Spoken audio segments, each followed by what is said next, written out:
are live. Welcome, everybody. Thank you so much for tuning in. Give me just a second while I fix some settings here. Let's see. Where are we?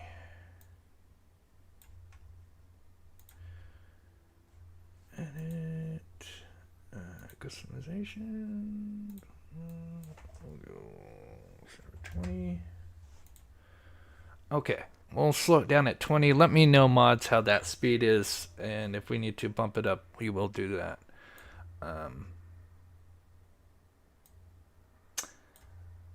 Alright, welcome everybody. Sorry, still just fixing a couple settings here, and we'll get going. There we go. Okay, I think that should work. Awesome.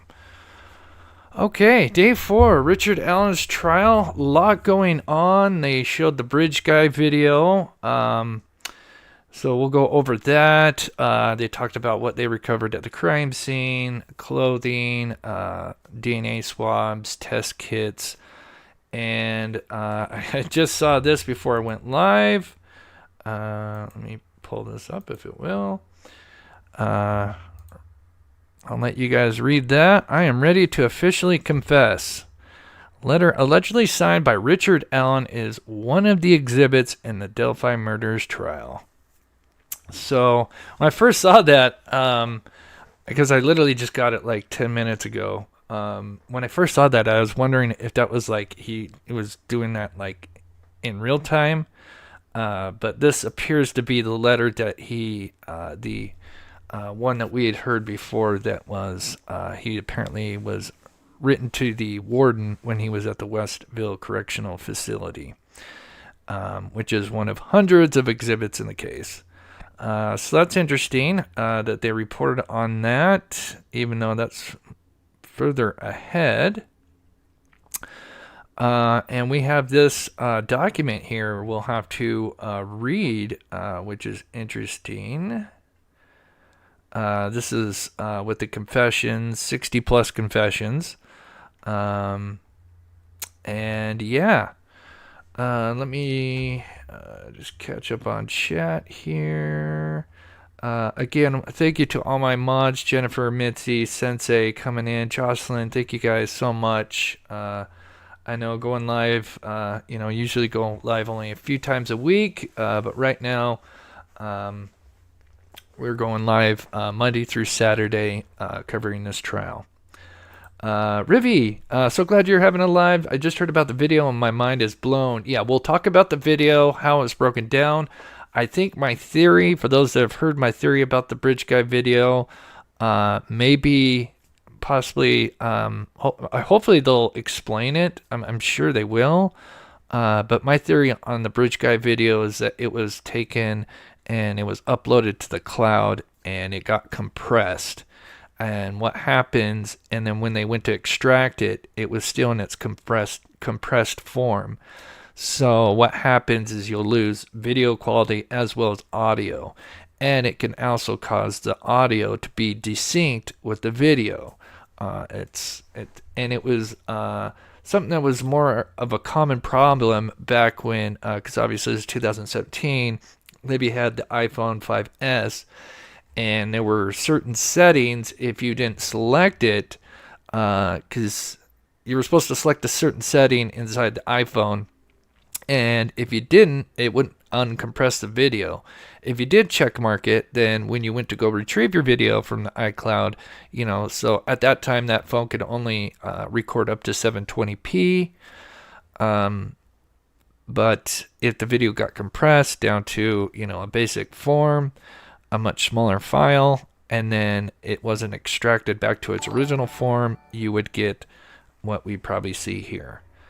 But yeah, they did talk about the video, and of course we'll recap day 1 through 4 and all that good stuff. And then looks like we'll read this, but I think we'll just do everything in order to get everybody kind of caught up to speed, if that sounds good to you guys.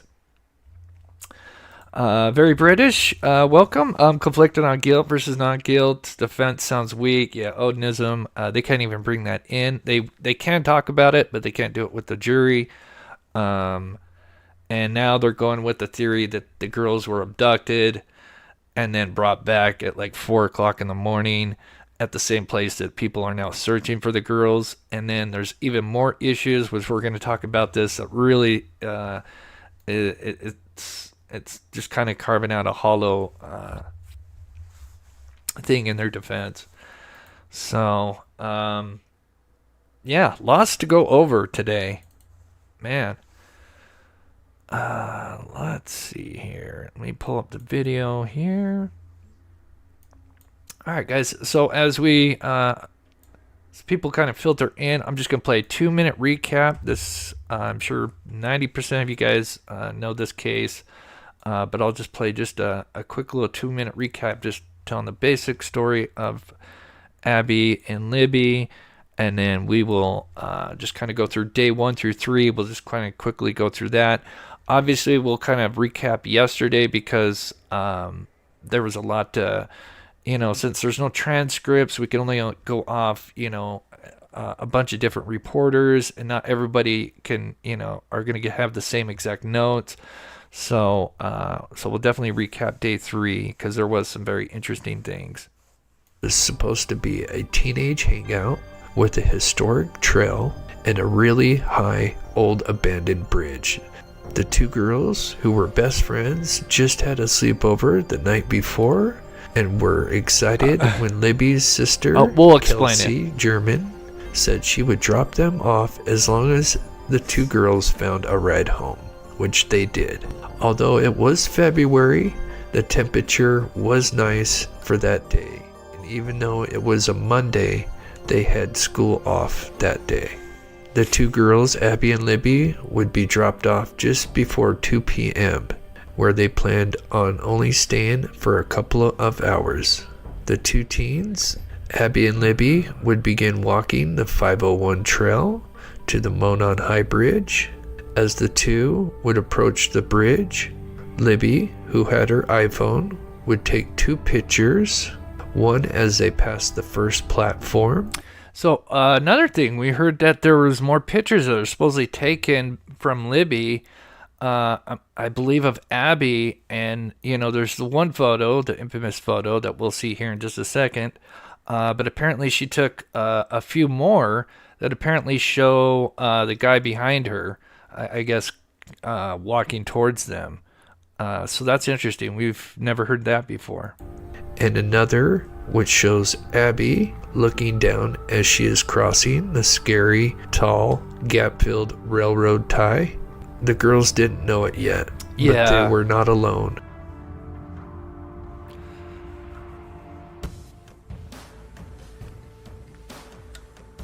As a few hours would go by, the father of Libby, Derek German, would show up, but the two girls were not at the meetup spot.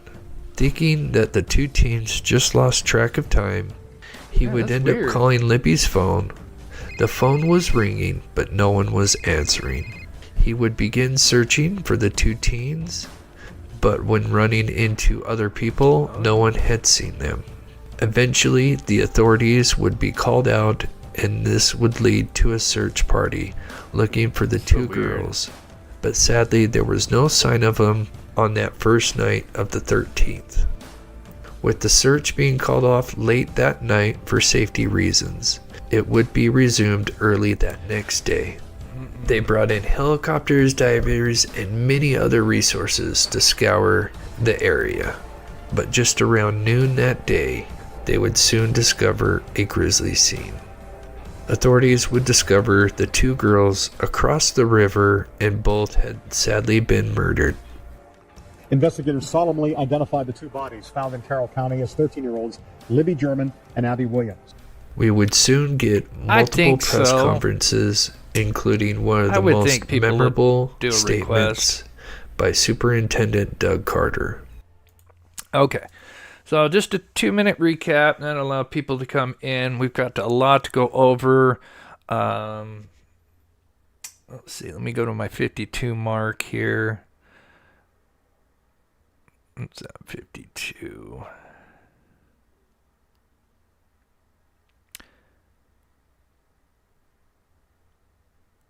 There we go. Okay. So we'll start with really kind of day two, because day one was obviously just the family: Kelsey, Abby's mother, Becky, Patty, Libby's grandmother. Nothing major, obviously, just some basic stuff, kind of about the girls themselves, and then how they arrived and what they did that morning. So nothing major on day one. Jake Johns was part of the search on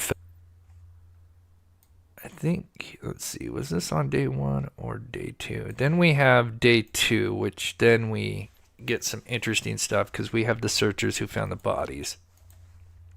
And I want to start with day two because this lines up with what somebody says in day three, which I find very interesting. And that has to do with some activity that happened around the banks, those steep embankments. Jake Johns was part of the search on Feb 14th. He and another started at Riley Park, which is located nearly 2 miles west of where the girls went missing. Johns and the other volunteer would walk Deer Creek on the south side, heading east. As they passed the high bridge, they would discover Libby's tie-dye shirt stuck on some roots in the creek. So Jake Johns and another volunteer, this was February 14th, obviously the next day, and they had started at Riley Park, which, is about approximately a little less than 2 miles, but they walked along the creek, which was very smart because, as I said yesterday, they kind of thought the girls originally may have been injured or fell off the bridge, or, one of them, and so I think it was very smart that they were walking this creek. They went downstream and started walking up to see if they could find, maybe one of the girls. But as they ended up passing the Monon Bridge, that's when they discovered some of Libby's clothing. Of course, her tie-dye shirt. Shout out to Kathy Robinson. Thank you, Chris, for doing this for us. It's a tough one. Incredibly heartbreaking. Thank you so much. Yes, this is, of course, yesterday they talked about the crime scene. They showed the photos. I'm sure it was very, very tough for the family. So it was a tough day, and it kind of continued into today as well. But thank you so much for the support. This is the path that Johns took from Riley Park to the High Bridge. They would find the tie-dye shirt approximately right around this area, not far from the crime scene. And this is just approximate. I'm not sure exactly where it was found. This was a photo that was leaked out. Obviously, Gavin Fish. But there's the tie-dyed shirt. That might be an undershirt or something else. And then we have one of Libby's Nike shoe right there. That was kind of caught on, some branches and stuff in the creek there. And here's another picture. I'm not sure if this is the same shoe, just at a different angle. But that is one of Libby's Nike shoes that kind of went downstream a bit. One of the interesting things, and the reason why I wanted to go back to day two for just a minute, is he found footprints along the access road, which I'll show, which is also known as the Brad Weber's private driveway. He said on the access road, now keep in mind, according to him, he says access road, this is important. He says there was a large rock and it looked like something slid down the hill. I thought that was very interesting because, it was always theorized that maybe the girls, when they were ordered down the hill, that perhaps maybe bridge guy slid or something happened and they saw an opportunity to run, and so they went across the creek, but he caught up to them. So I thought that was kind of interesting. And so this is, the bridge kind of goes past over the private driveway or the access road. And here's where the access road goes along. And this is just kind of an approximate area. This is not exact, but that's where he said he saw some footprints and where it seemed like something slid down. Because there's two hills. There's one right after the bridge that goes down, and then there's another one after the access road. And here is the first hill that you would go down, and it's pretty steep. You can see this guy kind of gingerly going down it. That's the access road, and then we can see another embankment. And I believe this is somewhere where he had seen the alleged footprints and where somebody slid down the hill.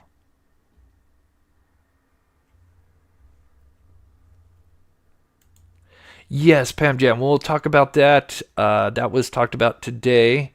So we'll definitely get into that. Probably take about 10-15 minutes to recap. Because there was a lot to, talk about from yesterday, day 3. And then, of course, we'll get into day 4. Pat Brown, of course, arrived February 14th and searched with the man Tom Mears. They parked at the cemetery next to Ron Logan's property, and they just pretty much went south, and that led them pretty much right to the bodies. And they were the ones that, with the volunteers, they were the first ones that discovered the bodies. Sadly, they were discovered approximately 50 feet from the creek. Here's the cemetery. This is when they were still kind of had helicopters in the sky on February 14th searching for the girls. But I think when the helicopters were in the sky, I think this is at the point they had already discovered the bodies. Because I think this was taken around 2 p.m. And I think they found the girls around noon.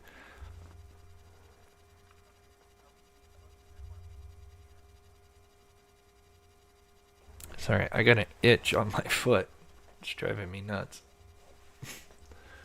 All right, we got 400 people in here. Thank you guys so much for tuning in. We're just kind of recapping, starting with day 2. We're gonna get into yesterday because I usually go live towards the second half of the day of the trial, and then of course there's always notes since obviously we have no transcript. We're just going off different reporters' notes, and obviously not everybody can transcript every single word. So obviously we have to kind of, bounce around different reporters and then kind of combine it together. And then, of course, I listened to the murder sheet, who have been literally killing themselves. They sounded absolutely terrible yesterday. As a matter of fact, Anya Kane, she had to leave halfway through yesterday because, because the whole thing with the courtroom is completely messed up. If you want to go there, you have to go super early, camp out, and then once you're in your seat, you can't. If you go to the bathroom, you can't come back in. If you want to get a drink of water, the same thing. You won't be able to come back in until lunchtime, and then everybody has to get in line again instead of like having your seat saved.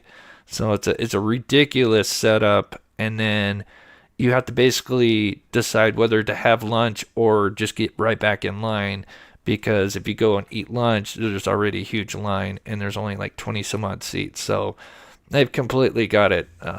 So you basically have to starve yourself, and you could tell the murder sheet, who has been going since day 1, and they're doing a show every day after. It's definitely taking a toll on them. I think we will definitely. I'm sure people will put in a request for that. Because it is, obviously Freedom of Information Act. They can't, I would assume, they can't, but we may have to wait till the trial ends. Okay. So also on day 3, obviously this is when we had Giancola who arrived, and I'm just going to go ahead and play what he said. 2017. He was the first officer to respond to the crime scene, and so we'll listen to what he said. Office. Sorry.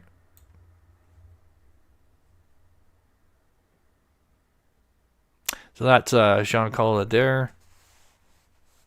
Detective Darren Giancola with the Carroll County Sheriff's Office said he was not on duty the night of February 13, 2017.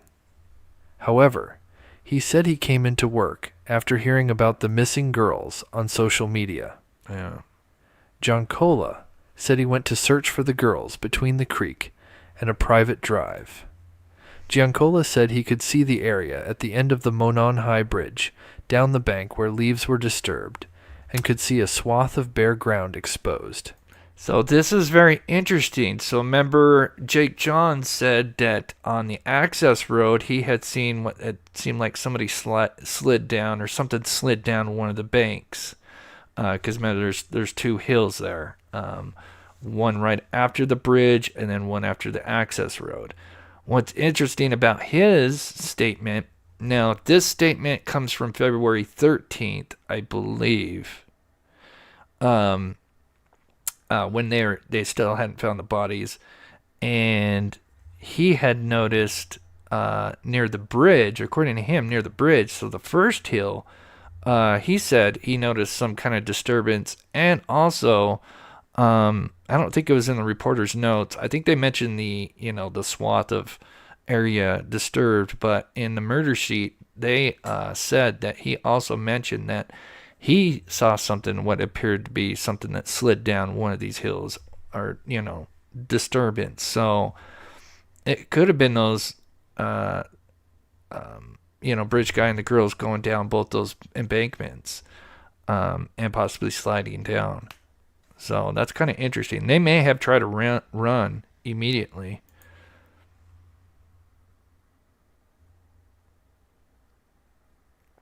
So that's according to Giancola, the search ended around 2 a.m., February 14, 2017, and resumed at 7:30 a.m. that same morning. Giancola said he returned to search that morning, even though he was not scheduled to work. I know I would. We were told members of the search party located something there, possibly bodies, Giancola said. When he was asked to describe the scene, Giancola said one of the girls was naked and the other was clothed. He said they both had noticeable injuries. Both had lacerations to the throat, Giancola said.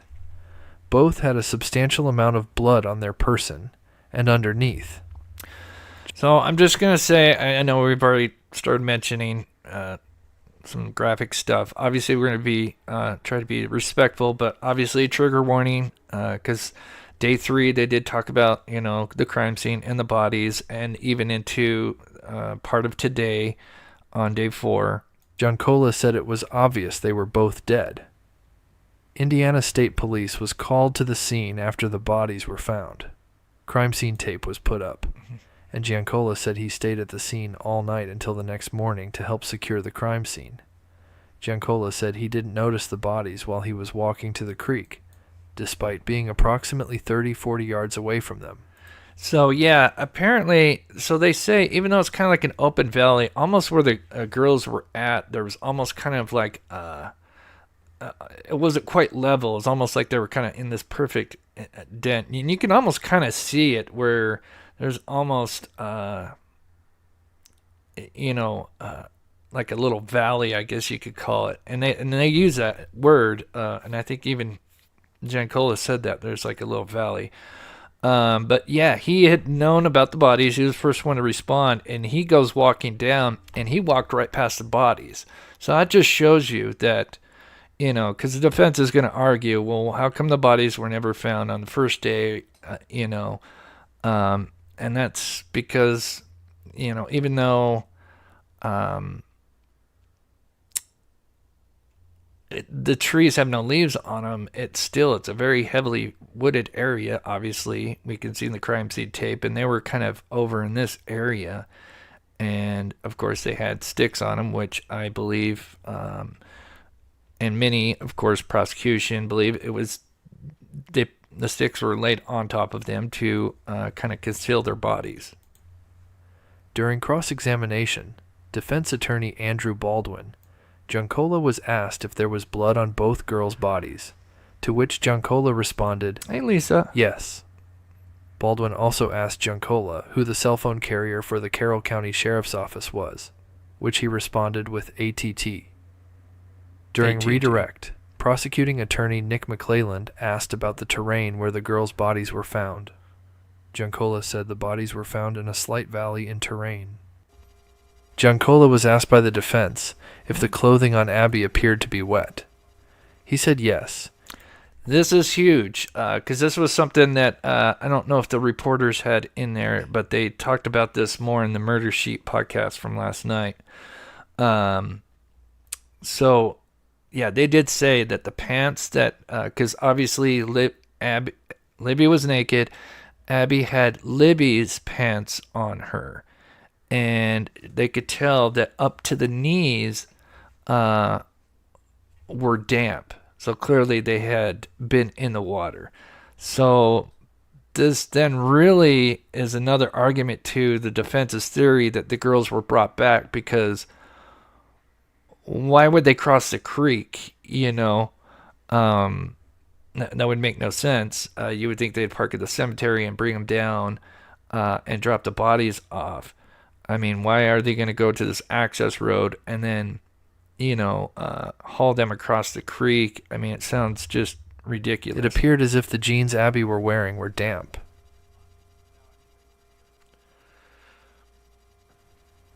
Indiana State Police.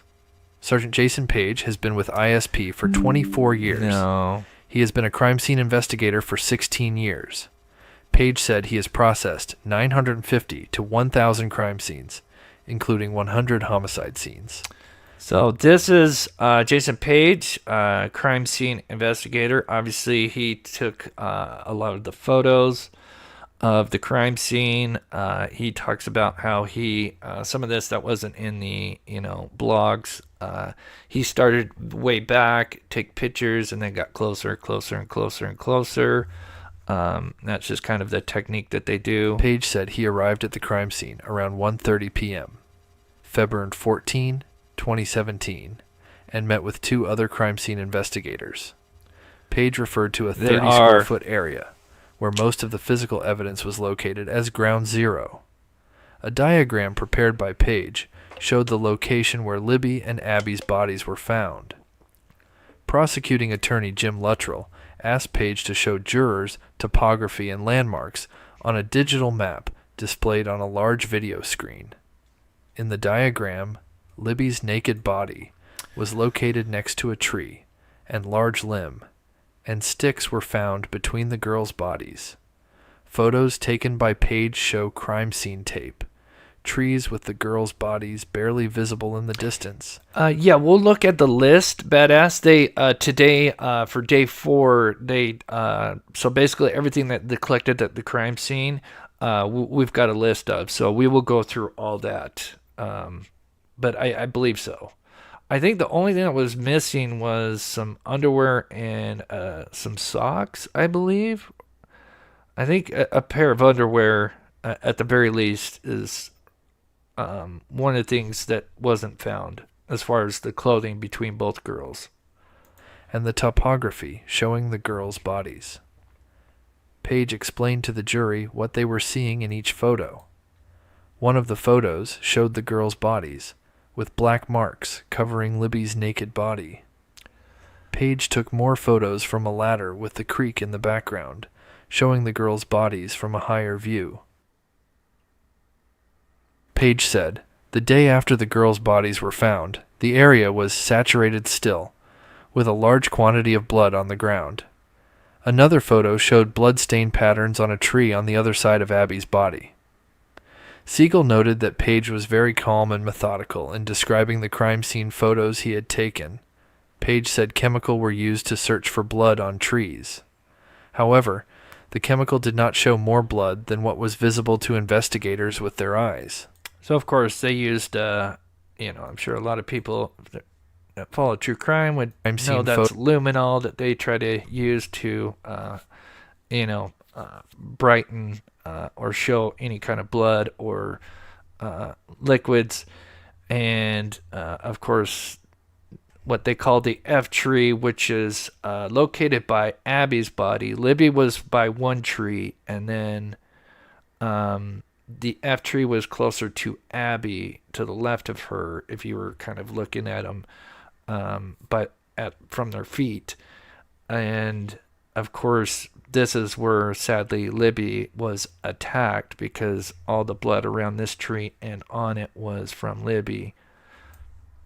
Photos he had taken, Page said chemical were used to search for blood on trees. However, the chemical did not show more blood than what was visible to investigators with their eyes. When asked to describe the Monon High Bridge, Page said it was sketchy to walk on. Yeah, I can't remember. Oh, that is something that I've been meaning to. I know I had like a list of like where all the clothing that, well, at least that we knew of, was who had what on, because yeah, it is really confusing. But they do have obviously a list of what they collected, and of course we'll go over that. So here's a little bit more. Obviously, we're into about midday yesterday, day 3, because there's some stuff that we didn't get to go over yesterday, that I want to mention, and then of course we'll get into today. Indiana State Police Sergeant Jason Page returned to the witness stand for cross-examination. Defense attorney Brad Rozzi asked if there are scavengers in the woods, such as coyotes, buzzards, as well as if insects could be used to determine the time of death. Now that's a big thing. Obviously, the defense, wants to know the time of death, but they had an issue with that because they believe the girls may have been violated. The way that they usually take a temperature and determine, time of death is they would use a thermometer. But you can't, it's not like, a thermometer under your tongue type situation. It has to go in a certain area. And of course they couldn't do that, because if they thought they were violated, by doing that could ruin evidence. And obviously I'm not going to get into exact details, but hopefully most of you understand what I'm saying. Page said crime scene investigators are not allowed to have an opinion on time of death at the crime scene. Rozzi asked Page if he was aware that there were breaches of the crime scene reported early during the investigation, which included photos taken by someone else, to which Page said no. Rozzi then asked Page if he was aware of any DNA evidence taken from the crime scene that linked to Richard Allen, to which Page said no. No. Page wasn't able to recall if there had been any evidence of bodily fluids recovered from the scene.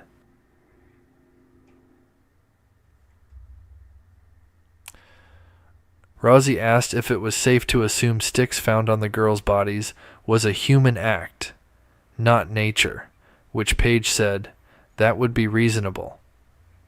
Rozzi asked Page how long it would take to process evidence like the hair found on Abby's hand, to which Page said Rozzi was asking questions outside of his expertise. Page then said, DNA evidence can take a few weeks, but can sometimes be rushed. Then, Rozzi asked Page about the unfired bullet cartridge found at the scene next to Libby's foot. Rozzi asked if Page had seen any photos of the cartridge being removed, to which Page responded, no.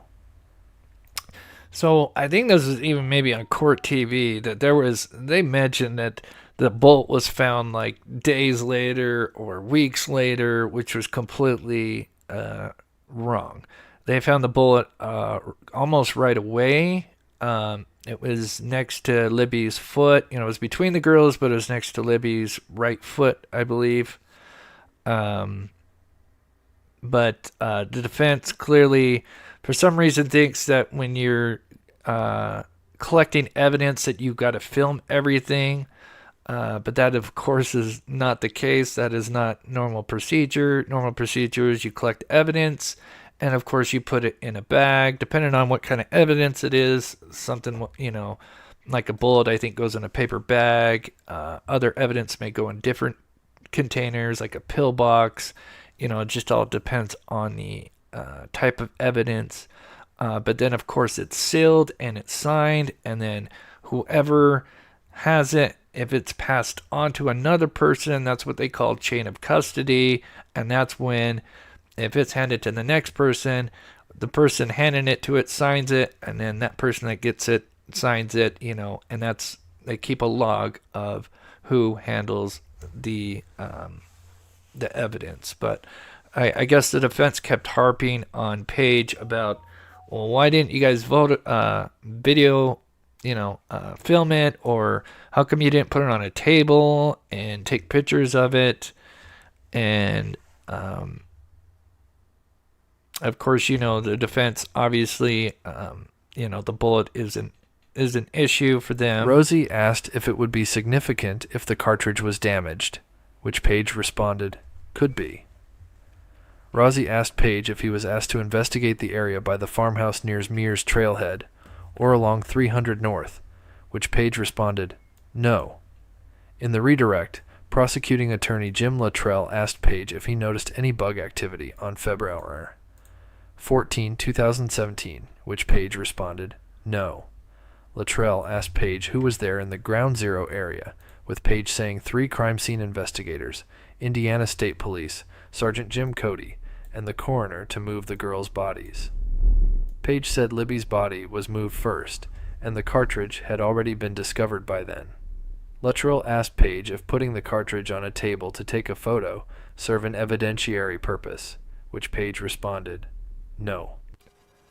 Yeah, because they don't want to contaminate the bullet, obviously, and they just want to get it quickly into an evidence bag and seal it up so there's no, some kind of crime scene contamination with it, or mishandling of it. So, but of course the defense kind of kept harping on that.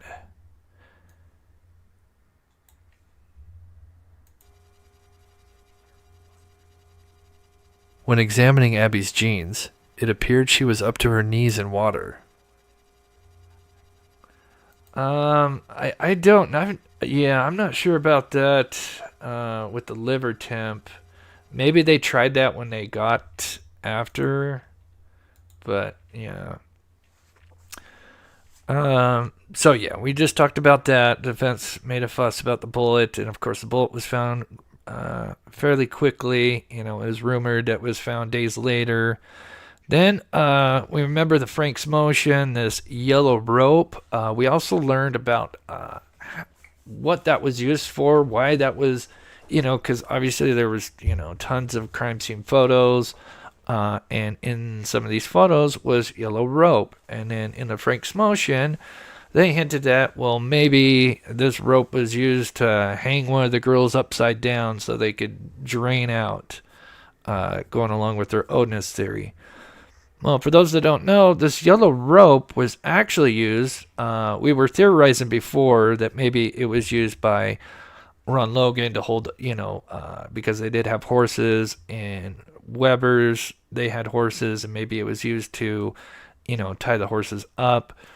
But no, this yellow rope came from the prosecution themselves. And what they did is, so obviously you had the crime scene tape, but obviously there were certain areas that they did not want to disturb because they were still, this is a fairly big crime scene, because the girls had been moved, and there was, the F tree. I call it the F tree just because that's what most people know it is by.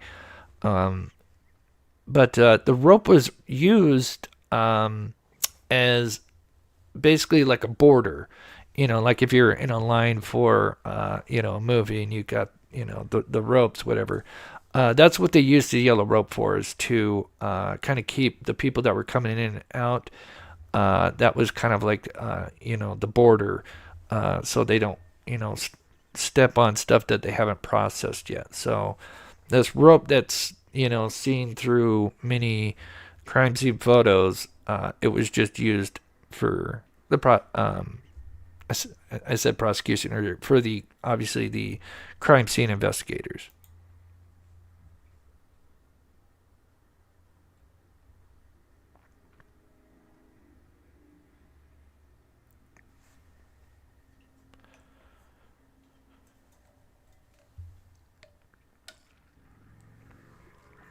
So I think we're about almost done with day 3, and then we're gonna get into day 4. I think there's maybe one more piece. Yeah, there is. There's a little bit about the sticks that we'll go over from day 3, and then we're now gonna get into day 4 here.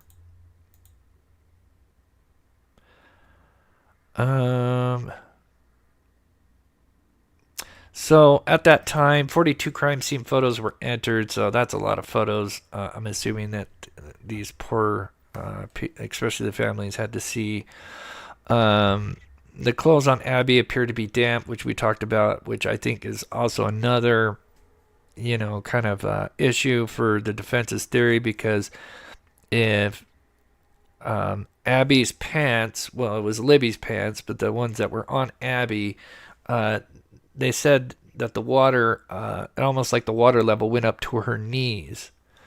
So it was clear that she had been walking in the creek, which again, just really kind of, with the defense saying that they were abducted and brought back in the middle of the night, at 4 a.m. in the pitch black dark, and then, what, do they go cross the creek? That really kind of downgrades their theory. We'll come back. Datsman spent his last 20 years at. So, I think the final witness for day 3 was Dwayne Datsman, and he was also a crime scene investigator. ISP as a crime scene investigator. Datsman said he has investigated hundreds of crime scenes, including 200 death investigations. Datsman was a crime scene investigator for the Delphi murders. Datsman said he was at the Lafayette Post when he was notified he was needed at the Delphi crime scene. Datsman said he got to the scene at 1:11 p.m. February 14, 2017. Datsman said he took photos at the crime scene and was told to look for evidence along the water. Datsman said he took photos from a helicopter above the scene. Datsman said he did not bring a gun to the scene. He instead left it in his car due to the bulky size of the gun. So that was another thing the defense was asking each of the crime scene investigators. Did you have a gun? What kind of caliber of bullet did you have? A lot of them said, I don't have my gun because it gets in the way when they're processing the crime scene. So I think there was one officer at that point that had a gun. I think that was the first one, and he had a 45 cal. So I think it was 45 cal. Datsman said he left the scene at 10:30 p.m., February 14, 2017. Prosecuting attorney Jim Luttrell then asked Datsman to explain what jurors were seeing in the crime scene photos he took. The photos included aerial views showing the victims in the woods, the girls' bodies, a close-up shot of Abby's neck injury, and blood on the ground underneath Libby's foot and leg. Senior investigative reporter Bob Siegel noted Abby's mom looked away, and Libby's mom kept her head down and was crying during this part. I kept seeing a glitter in the leaves, Datsman said. Okay, so I had to correct myself. When I read that, I said glitter. I missed the word a glitter. So I apologize. I'm sure if I went and looked back at the comments from yesterday, I'm sure probably people harped on that. I missed the a glitter, and I said that he saw glitter in the area. Basically, he saw a glitter a glittering effect going on. That was from the bullet. So that I guess that's how they found the bullet, because it was kind of shining. Um, he used the term glittering. Beneath the leaves, we found a .40 caliber cartridge. Datsman said the primer was in the back of the casing, holding the powder together. So basically, what he explains is the unspent bullet. It's a bullet. It's a live round. They call it a cartridge, but it has the bullet. The cartridge is like the main part with the primer on the back and the bullet at the top. But they'll usually refer to it as a cartridge. But again, it's the unspent round. It's a live round. Datsman said ISP Sergeant Brian Olahi collected the cartridge, which was the only cartridge recovered from the crime scene. Datsman said the 3 crime scene investigators discussed the sticks found between and near the girls' bodies, saying between the 3 of them, they never got DNA off of the sticks because they determined they had no evidentiary value. Oh, I'm so glad I'm not the only one, because the way it was worded or typed out in the blog, it looked like he said that he saw glitter in the leaves. And I'm thinking, okay, well, it's teenage girls. Maybe one had glitter in their pocket or something. So, but I missed the word glitter, and it just looked like glitter in the leaves. So I'm glad I'm not the only one. Glinter or glint, yeah. Yeah, kind of a weird word. Datsman said he returned February 15, 2017 to recover the sticks and took them to the... So one of the issues is because the sticks on the girls, for being crime scene investigators, they knew it was very unlikely that you could actually get DNA off sticks, because I guess it's just something that, because the bark and everything on the trees, DNA doesn't transfer well from bodies to branches. And so all the branches that were on the girls, they had put them in a pile. And I do believe they should have took them. Just, you never know. There could have been a hair entangled in one of them or something. They would come back in March to collect them. So I think 2 or 3 weeks. Let's see, February 13th. So at least 2 to 3 weeks before they went back and they collected them. But yeah, that was weird that they... But I don't think they found anything, of evidentiary value on them. The Lafayette Post. The girls' bodies had already been removed by that point. Datsman said they used metal detectors on Feb 15, 2017. Oh, thank you, Leslie. On a larger area to see if they could locate any other evidence. One photo Datsman took showed a disturbance in the soil on the steep hill from the bridge down the hill, but there were no shoe impressions left there. See, here we go. This is Datsman saying the same thing. Let me back this up. This is so interesting. This is the third person to mention this now. To recover the sticks and took them to the Lafayette Post. The girls' bodies had already been removed by that point. Datsman said they used metal detectors on Feb 15, 2017, on a larger area to see if they could locate any other evidence. One photo Datsman took showed a disturbance in the soil on the steep hill from the bridge down the hill, but there were no shoe impressions left there. So a third person saying that there was disturbance down this hill. So again, going back to the theory that maybe as they were being ordered down the hill that, maybe bridge guy slid or tumbled or, one of them, but maybe there was an opportunity where the girls saw that, hey, we could run. And so maybe they went for the creek.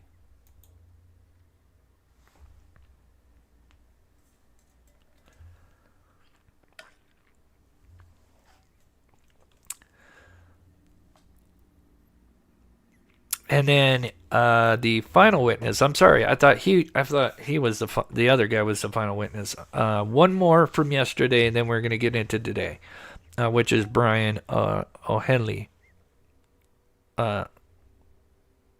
Oh, hey.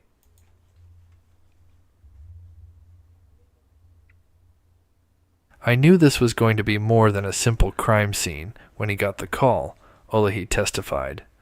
Olahi said, "There were limbs and branches placed on the bodies." Olahi described how evidence at the crime scene was collected. The crime scene was referred to as Ground Zero.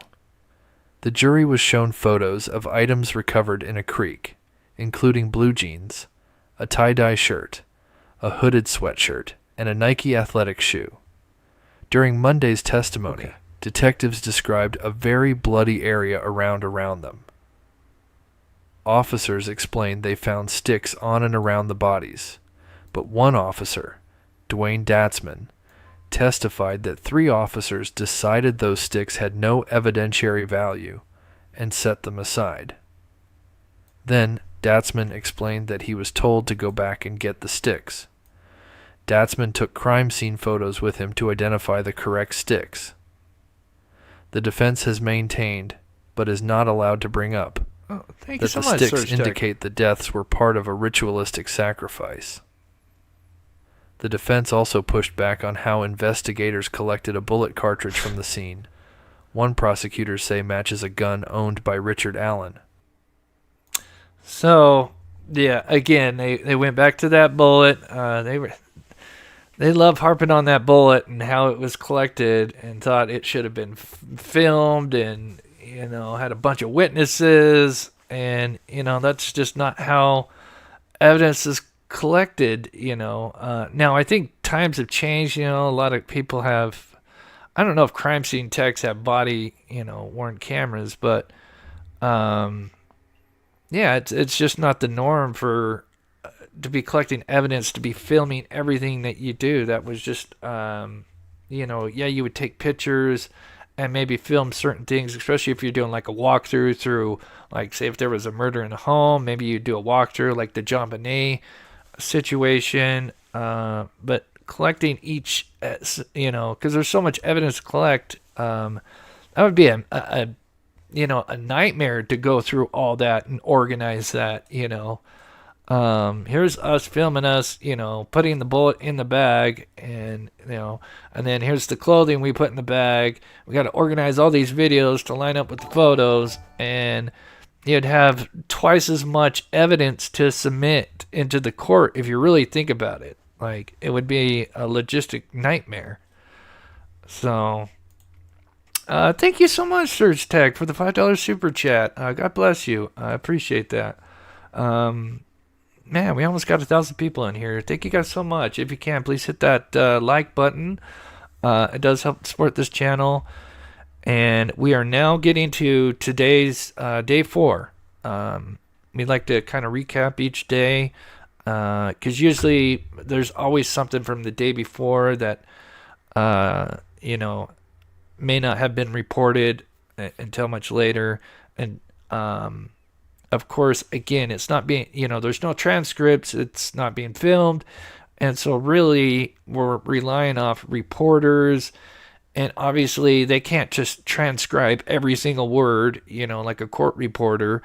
And so obviously there's going to be holes in people's notes because they can't write down every single word that people are saying.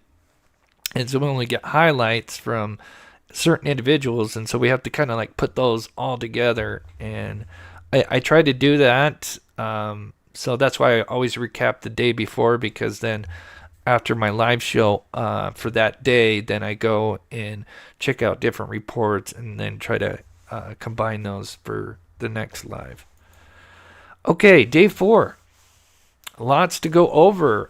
The video, a little bit more on the crime scene, what they took, and I'll explain the video. I think I was explaining it earlier, and they were kind of, yeah. Okay, so they continue with Brian from yesterday.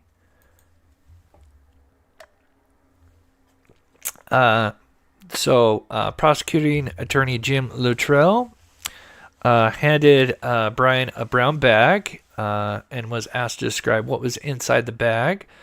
of contents which were all recovered from Deer Creek. That's interesting. You say Deer Creek, so I'm assuming this is all from the creek in the water. So now we know where one of the genes were. So it appears that Abby's genes, I'm assuming the Hollister blue genes, which are these. So I'm assuming these genes here were recovered in Deer Creek. Let me just put this off to the side just in case we have to refer to it again. Oh, I have one area for me to... Okay. A tie-dyed shirt, obviously Libby's. Gray hoodie, medium sweatshirt. Of course, again, that would be... Gosh, there's no room to, like, grab this photo. Everything is at the top. Stupid. So, obviously, the pants from Abby and this gray sweatshirt was recovered. Sonoma pink underwear. Not sure who those were. Black and purple sock, pink sock, green headscarf, and black spaghetti strap large shirt. Let me see, Abby with a red shirt, so I'm not sure. Maybe that was... Maybe Libby's black spaghetti strap large shirt.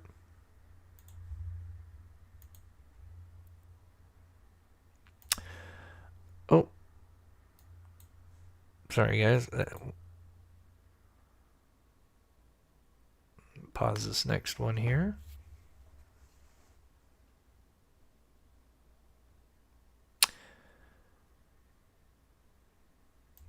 So then we have the Converse right tennis shoe, Converse left tennis shoe. I believe that's Libby's because they obviously Nikes were Libby's. So the Converse are Abby's. I don't know if we can tell by the picture, can we? Oh yeah, those are definitely Converse. Yeah. So the Chucks. 40 caliber Smith and Wesson cartridge. Stranded material taken between Abby's fingers. Material from Abby's left hand. Swab from inside Libby's left wrist, right wrist. A bunch of swabs. Strand of fibrous material from Libby's left hand. So remember in the Ron Logan search warrant, we heard about that there was numerous fibers and hairs recovered at the scene. Swab of blood stain on a tree. Black Nike tennis shoe that Abby was wearing.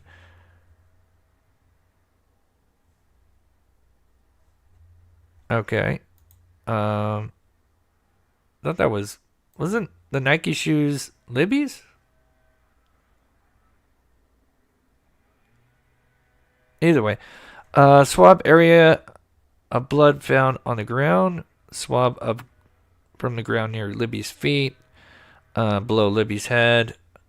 Swab from the ground near the tree that had blood on it. I'm assuming the F tree. Swab of a red stain on the ground below Abby's head. So obviously, when they removed the poor girls, there was blood stains under them. So it sounds like they were taking samples of that. Samples from the tree with red stains. Red stain on the north side of the tree. Swab from Libby's left index finger. I believe that may be the finger, or at least one of the fingers. Did they say the left hand? Was it her left hand? Let me know in chat. I think there was in July in the hearing when the blood spatter was talking. Um, Obviously, it was one of her fingers that created it's what is known as F tree, but it's really like an upside down L backwards.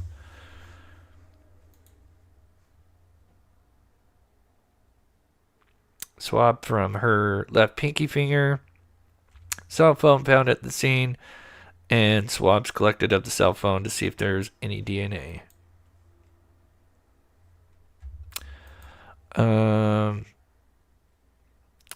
Brian Ole said that all these items were placed in separate packages. Obviously, according to Ole, the autopsies for Libby and Abby were conducted on February 15th. Here is what was collected from the autopsy.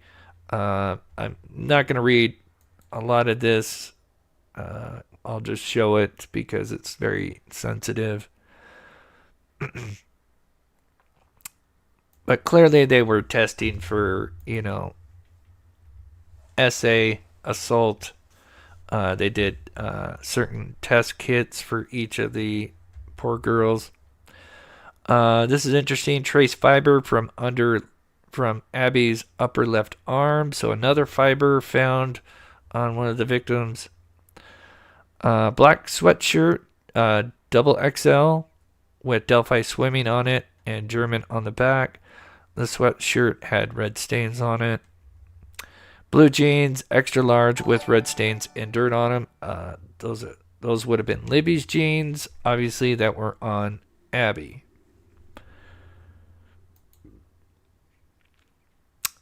Gray cotton bra with red stains. Pink sleeveless shirt, which is obviously the shirt that Abby had on or was seen wearing. Black bra with red stains.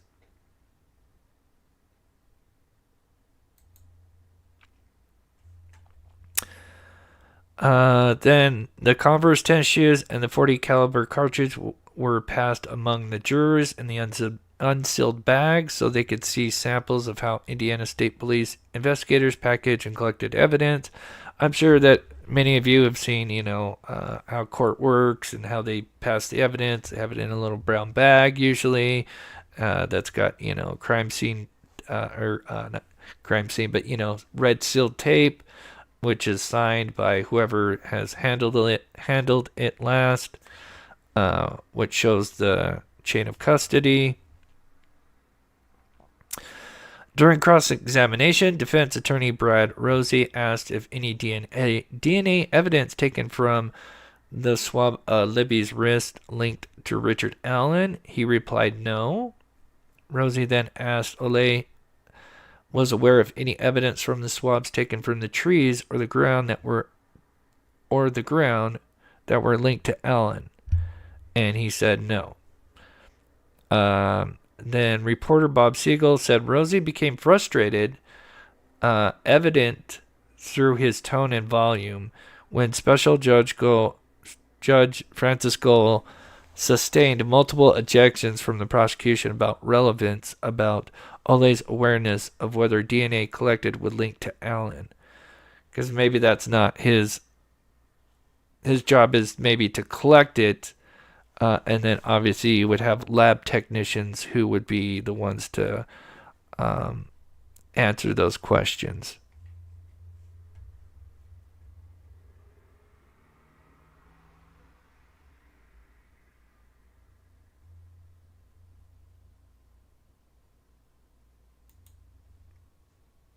Yeah, we showed that earlier, Lacey. That may go over some stuff. Rosie then asked Ole if it seemed the sticks in between the girls' bodies were placed there intentionally. I don't know why I got this one going so slow. He said no. They appeared to be placed there by an individual. Ole said nothing seemed to be an attempt at concealment.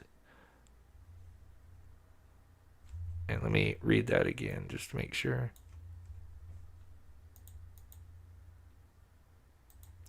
They appeared to be placed there by an individual, Ole said, noting it seemed to be an attempt at concealment, obviously concealing, trying to cover the bodies, but they were not completely covered. This is obviously referencing the branches on both the girls.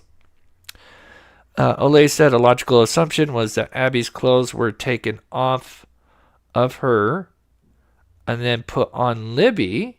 Oh, this is interesting. So, in the early days, they believed Abby was derobed and the clothing was put on Libby, which is, I don't know how that worked because obviously we know Libby's a little bit bigger girl. And it seems Abby had kind of like the skinny jeans on. I don't know if those jeans would have fit Libby. Unless, did he? I wonder if the reporter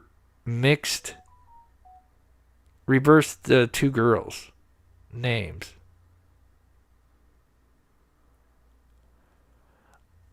Now it's kind of thinking about it. I think they mixed the two names. What do you guys think? I think he meant to type that this was Libby's clothes were taken off of her and then put on Abby. Yeah. All right. I had to kind of process that for a minute. I thought maybe they had like a theory that Ole was explaining.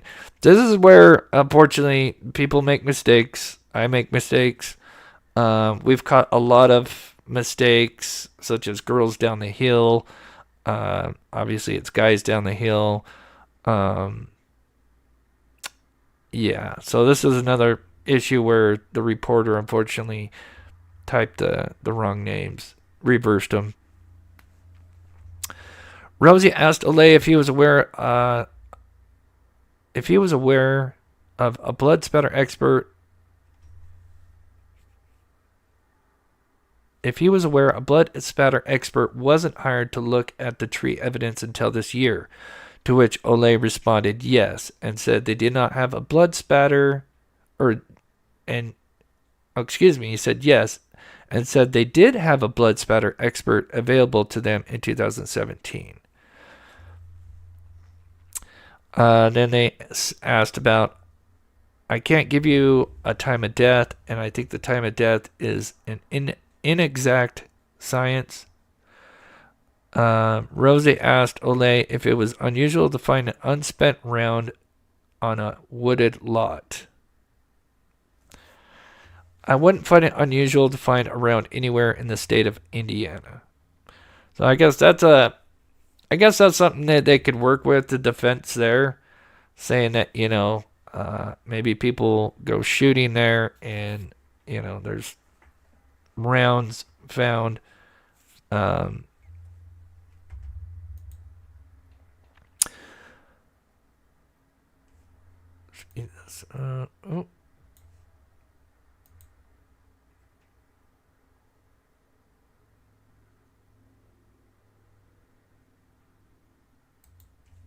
Did I go back too far?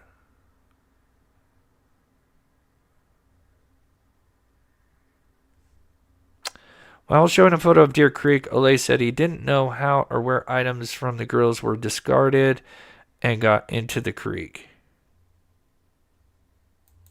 Ole said he was never asked to investigate areas north of the 300 North Road or Mears Trailhead area.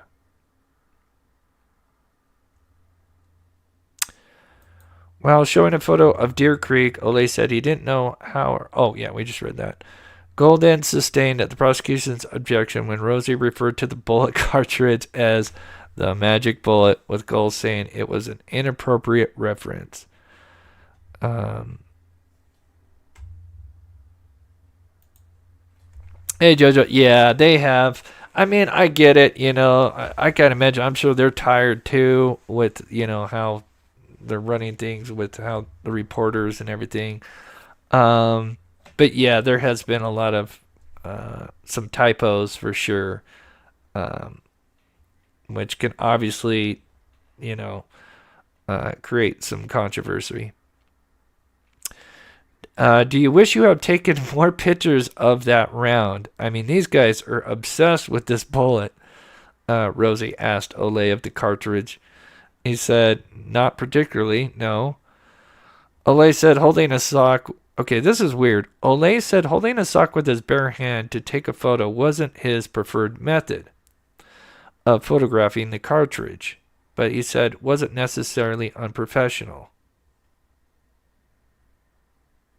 Which I kind of understand what he's trying to say, but I don't know if that was worded right, or if that's kind of taken out of context.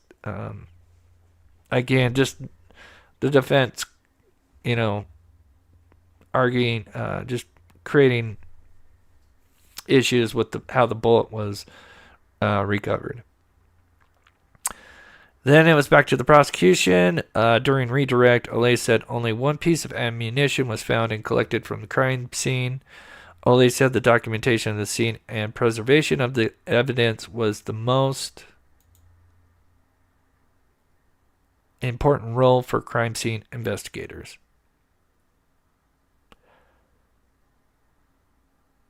Which sounds right.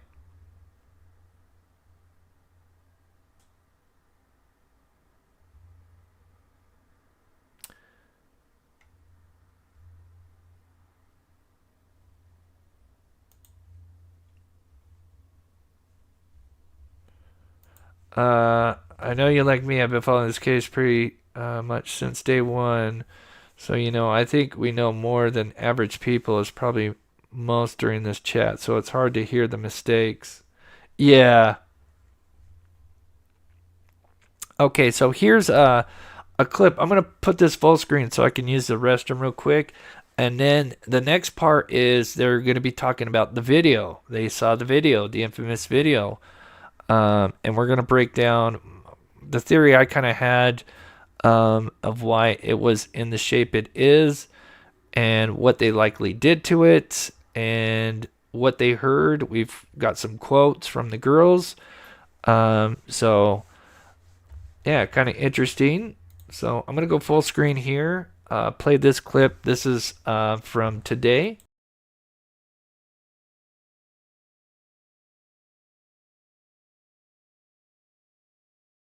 So this afternoon, testimony continues in the Delphi murders trial. The court is now adjourned for lunch. And this morning, the crime scene investigator from the Indiana State Police took the stand to explain what was collected, including girls' clothing that were found in nearby Deer Creek.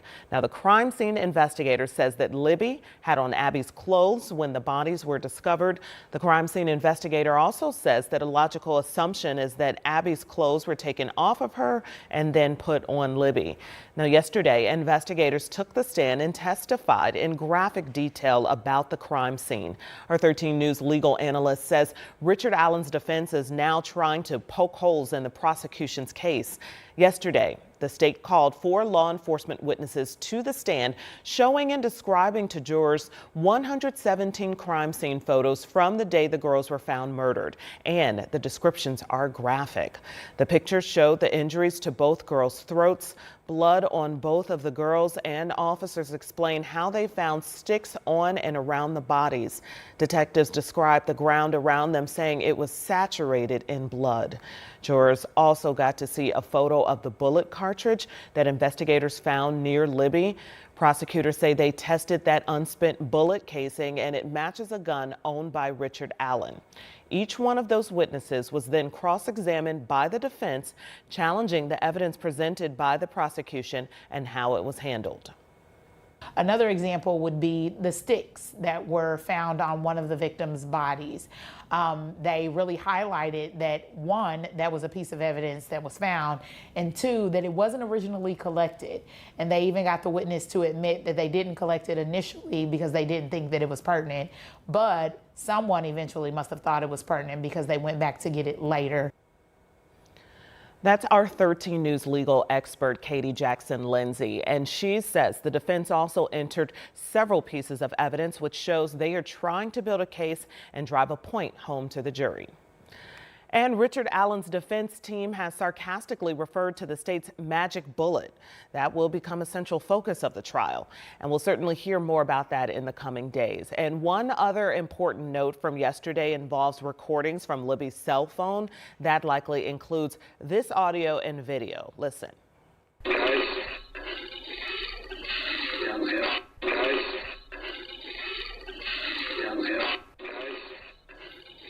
So you've heard this. We've had this for years. We've been playing it to you for years. The defense wants to set up guidelines about how that video can be shown and what investigators can say about it. They do not want it played on a loop like you're seeing here. See, and this was the issue, because I think it was something to that effect. Obviously, I'm sure we'll hear more about it, but when you have such a short clip, you would have to need to play it on a loop a couple of times, you know, because if you hear that just a few second clip, you're not going to be able to fully process or maybe understand the words you're hearing. I understand, like, you know, some of the people, you know, pro-defense people said, you know, well, you know, if they tell them what they're hearing, like guys down the hill, then they're not going to be able to hear anything else, you know. It's like if I told you don't think about an elephant, you think about elephants. So, and I would agree with that. But for them to form an idea of what they think they're hearing, if you just play, you know, something that's, you know, 4 words in 3 seconds or less, you know, and that's it, you know, how are they supposed to, you know, process that and understand what is being said? So with it not being played on a loop, I don't agree with that. I know as a juror, I would want to be able to process that and have it played a few times to understand what I'm seeing and looking at and hearing to form what I believe is being said. So yeah.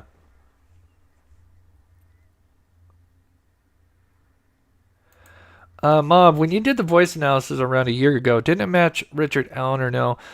I mean, that was, you know, we played some words. Keep in mind, you know, Richard Allen, the only words we've ever heard him say is, you know, a few sentences, and none of them were guys down the hill. None of them were those words. And keep in mind the recording, and we're going to talk about the recording, why it's terrible all around. And I've kind of had this theory for a while after, because I did some research on it, which we're going to talk about. But let me know what you think in the chat. I mean, I know if I was on the jury, I mean, I don't know how much I'm going to be able to make sense of the video if it's just shown, you know, for a quick 3, you know. They turned it, you know, it's a 43-second clip, you know, the whole thing. But they cut it into 2 clips, and they said it was like 30 seconds. So I don't know if it was 2 15-second videos or how they did it, or if it's just a 30-second video. Anyway, I think we'll find out a little bit more, because this kind of happened about the time I went live. And they do not want witnesses to identify the words and sounds on the recordings. The defense wrote, this is what they're saying, it is up to the jury to determine what words or sounds exist on the recordings. Yeah, I'm 50-50 on that. I would think I would let them play it first and let them form what they believe, you know, and then tell them what they believe, you know, and then after they've heard it, you know, a few times, then say, this is what we believe is said. I think that would have been the most appropriate way. Let me write it down, and if we get time, I will play it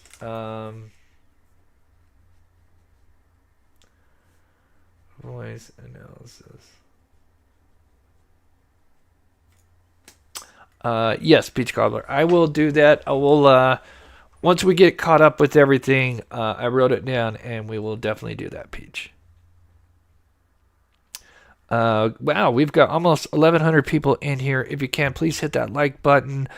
If by chance you donate like PayPal or Venmo, please let my mods know so I can thank you personally, because sometimes I don't get the notification right away.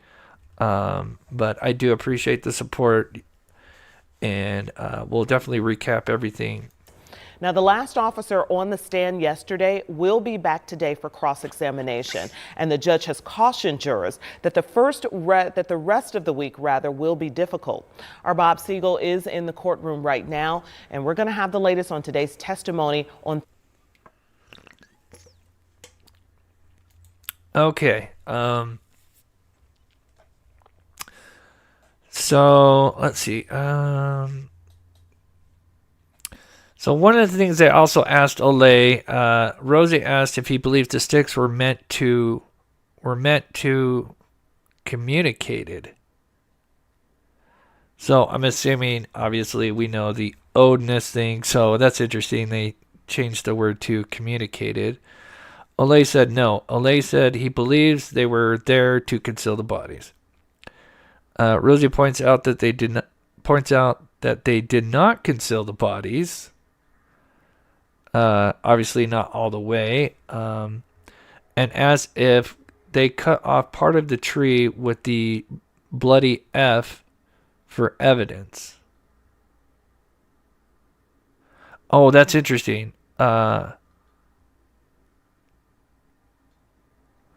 Oh, so they did not take so they didn't take the tree. They didn't cut it off.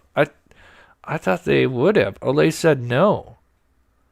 So I'm assuming he's asking if they cut where the upside down L, known as the F tree, if they cut it to conceal that for evidence. They said no, which I know a certain crime scene, former crime scene tech would have not agree with that. I'm surprised they did not do that. So they did not preserve that. Then, of course, for those that may not know, after each witness is done, before they go to another witness, the jurors can ask questions. And it seems like now almost each witness, they ask questions, which is great. So they had 4 questions. They asked, was the undergrowth disturbed under Abby to suggest she was dressed there? And the crime scene tech said there was no indication. So the jurors were curious to know when and how or where she was dressed. When evidence is tested at the lab, how is it tested and resealed? And he says resealed and initialed, same container. Obviously, that's the chain of custody. Is it a common practice to change gloves when collecting different pieces of evidence? Of course. Was the bullet collected in an envelope or a pillbox? Envelope. What identifies when evidence has been opened? Specific mark, seal, and sign. Obviously, every time if they're going to open up the evidence, the person doing that's going to sign it, and then whatever they're doing, and then, of course, same thing, just proper chain of custody.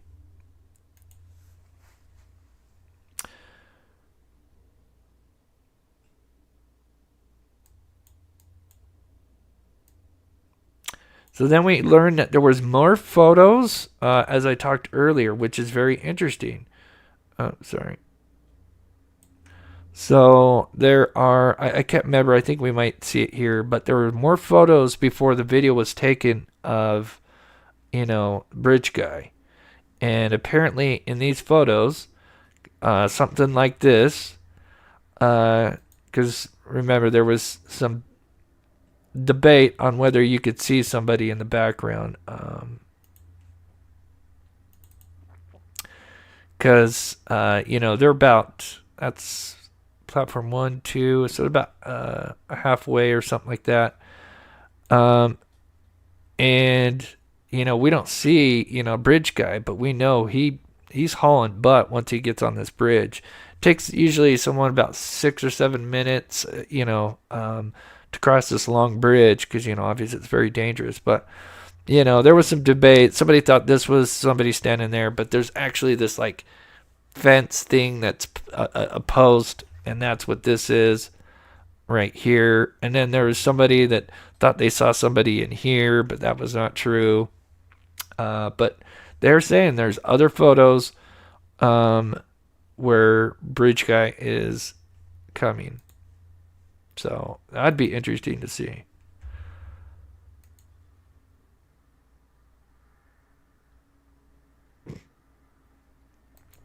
So now we have our next witness, Brian Bunner, said he was with the Indiana State Police for 24 years as a lieutenant.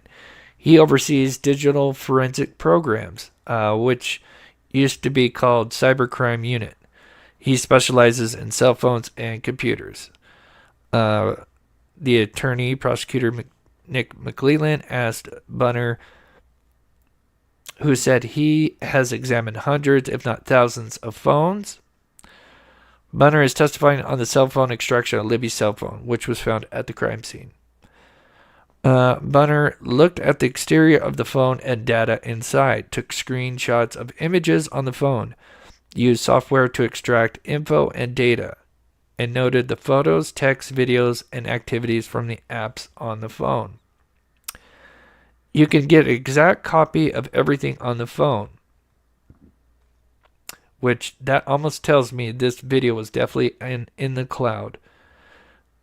But I'm just alleging right now. That's just my theory. Bunner said, who noted he got Libby's phone on February 15th. Bunner noted that Libby's phone battery was dead, so he plugged it in to charge it. She had I believe it's a 5S. I have the exact same one that I got, so I could do some tests with it and experiments.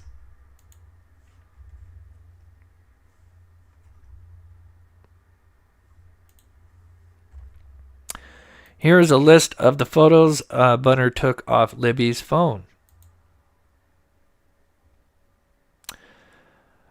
Package content property, record receipt, front of the phone, back of the phone with the case removed. So he's basically taking pictures of the phone. SIM card and tray, screen lock, unlocked homepage. This is where I find it very interesting. Settings with the name of the phone, Libby's iPhone. Settings on iCloud, Liberty German at iCloud.com. Screenshot of the Apple ID. Settings in iMessage. Snapchat settings showing username Liberty. Bunner said there were hundreds of pages of data exported off Libby's cell phone. Bunner said he didn't go through every piece of data. Time was of the essence, so he wanted to get the data off the phone and into the hands of the investigators as soon as possible.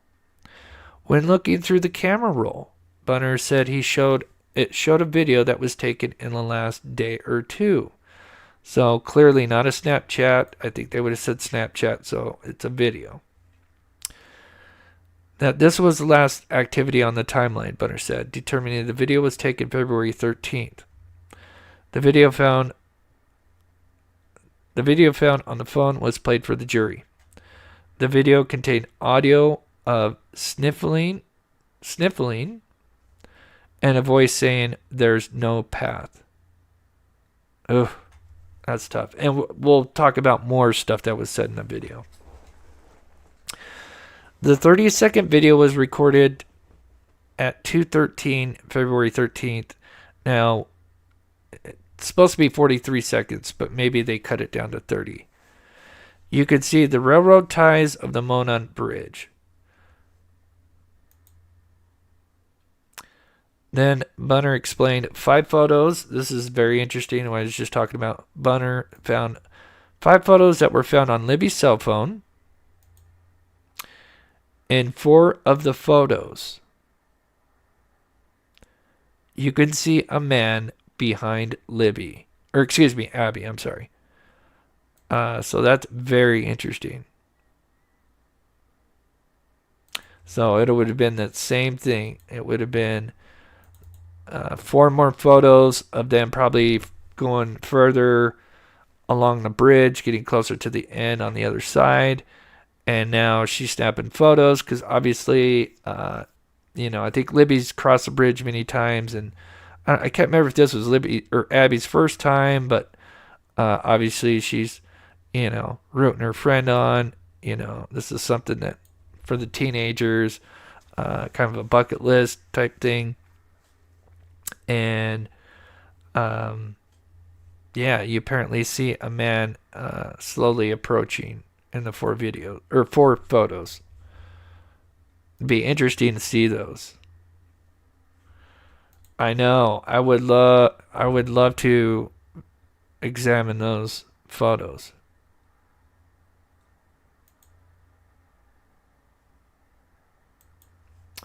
Trial's supposed to last till November 2nd week of November, I believe.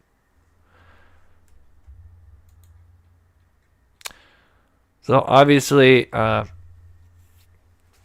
forgot I put this up here in the video, but obviously it'd be more photos like this, but with the man getting closer, the man known as Bridge Guy. Then they played a video.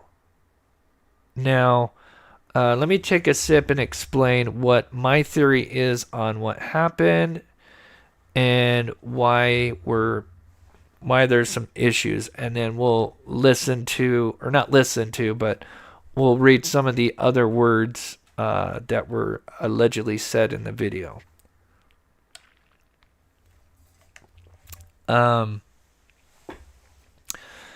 So this video is allegedly 43 seconds. I believe it was a video taken, not a Snapchat. And I believe it got sent to the iCloud. This is just my theory. Keep in mind, this part's kind of theory. Now, what happens is back in the day with iPhones, when you would send stuff to the iCloud, there would be a certain setting. And if you didn't select that setting, if you sent a video to the iCloud, and again, you didn't check this setting, it'll compress it because obviously you're sending a bunch of stuff, videos, and videos are bigger files, and so to save space, it just automatically compresses them. Now, if you didn't select a certain setting, and you can find it, and I could probably research it here in a bit. You can find like Reddit posts and stuff like that where people had issues because they didn't select that setting, and what it does is if you didn't select it, when you went to go retrieve your video, it would come back, but it wouldn't uncompress. It'd be in its compressed state. So if you had like a 2 gig video, it'd come back as like a, to save space, a quarter of a gig. And what happens,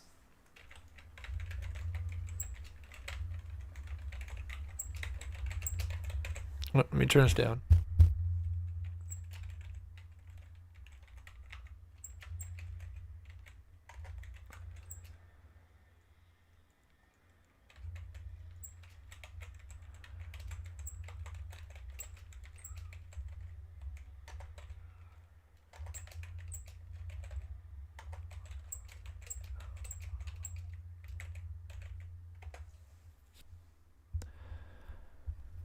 So when you compress a video and extract it, the audio and video, this wasn't the one that I wanted to pull up.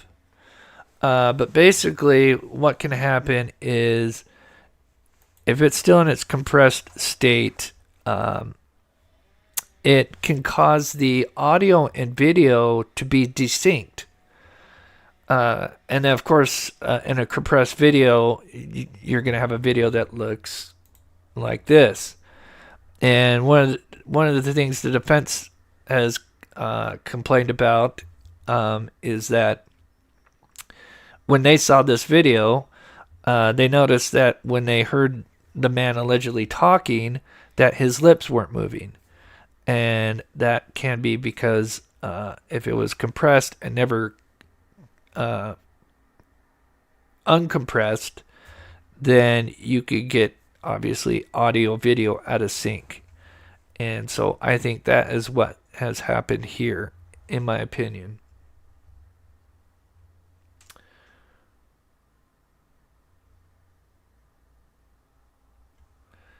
Yeah, and of course he was 50 feet away as well. So yeah, and so that would just even add to the, but you could tell the audio, even though when he says down the hill, he's standing close to them. And even if I were to put my phone in my pocket, or if I took that iPhone 5S and put it in my pocket, we even did that. I may have the experiment somewhere on here. And I was talking, and with the phone in my pocket and having him say like down the hill and other things, and I could understand it quite clearly, even though it was kind of muffled. It didn't sound like it does with guys down the hill.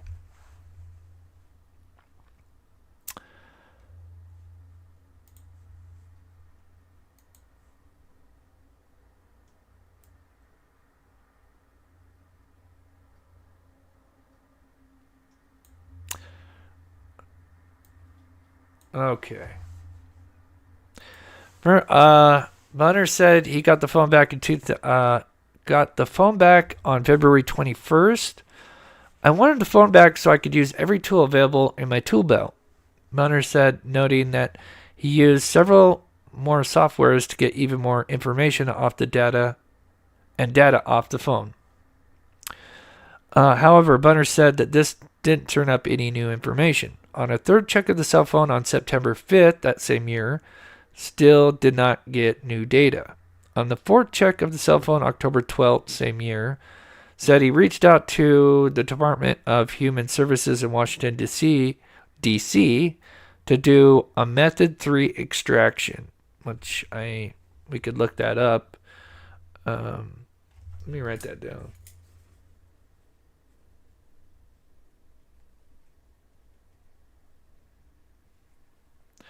There was a new report with some additional data and information. Bunner checked Libby's cell phone for a fifth time in 2019. So then now there's almost a 2-year, gap with updated software. During cross-examination, defense attorney Jennifer Auger asked Bunner if the photo of Abby on the bridge was on Libby's cell phone, which Bunner responded, wait.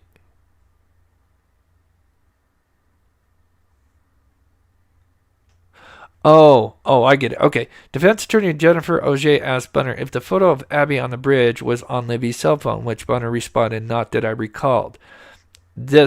So what she's saying is this photo here, because it's a Snapchat, I'm assuming was not on the phone.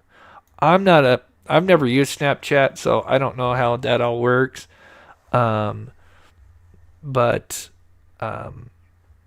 So I'm assuming he's talking about that particular photo.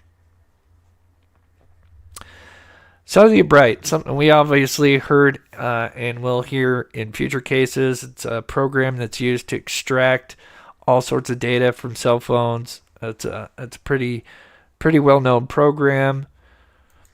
Has the capability to show longitude and latitude. Auger asked Bunner to circle the location on the map where the cell phone was found. Now, I know where they're going with this, and I'll show why geofence and GPS is not the most accurate thing. Well, at least GPS anyway.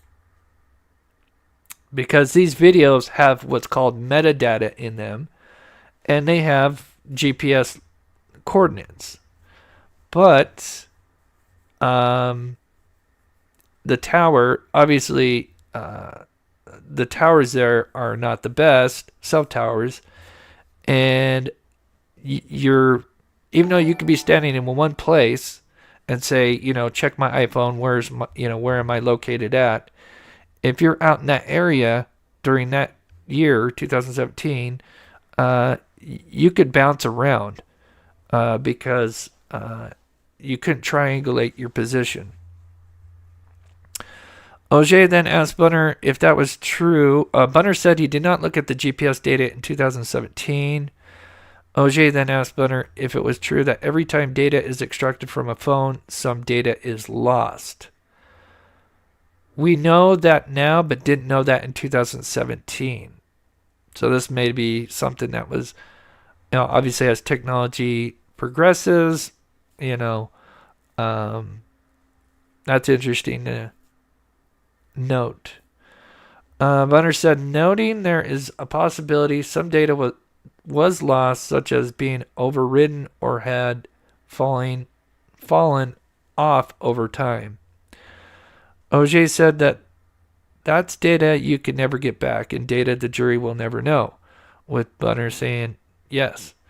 Bunner said the GPS location compatibility through Cellubrite 2017 shows the general location but may not pinpoint the exact location, just what I was just saying before. The longer the phone is on, the more it can pinpoint a location.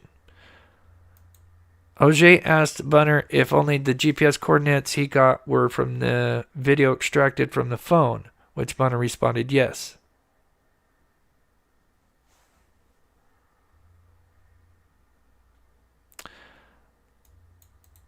So she basically asked that if the only GPS coordinates he got was from the video extracted. He said yeah. Auger then asked if there was additional GPS coordinates from later extraction in 2024, which Bunner responded he did not know.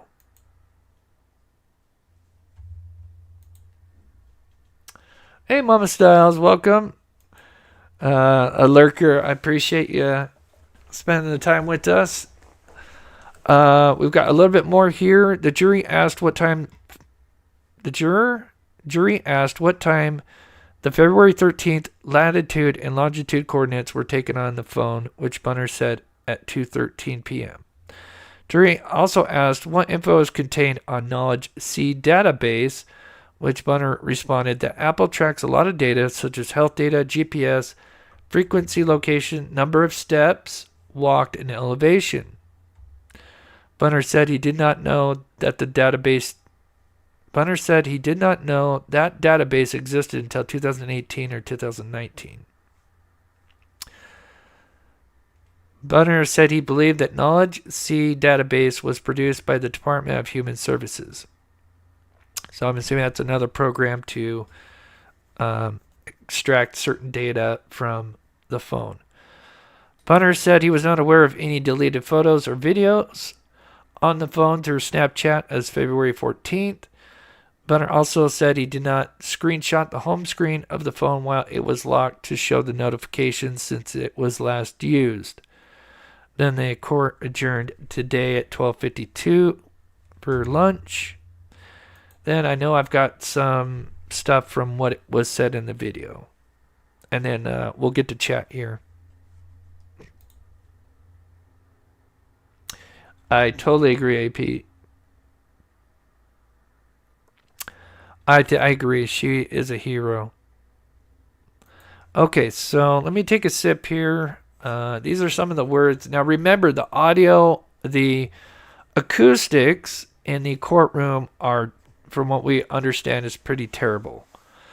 And apparently when the video was played, some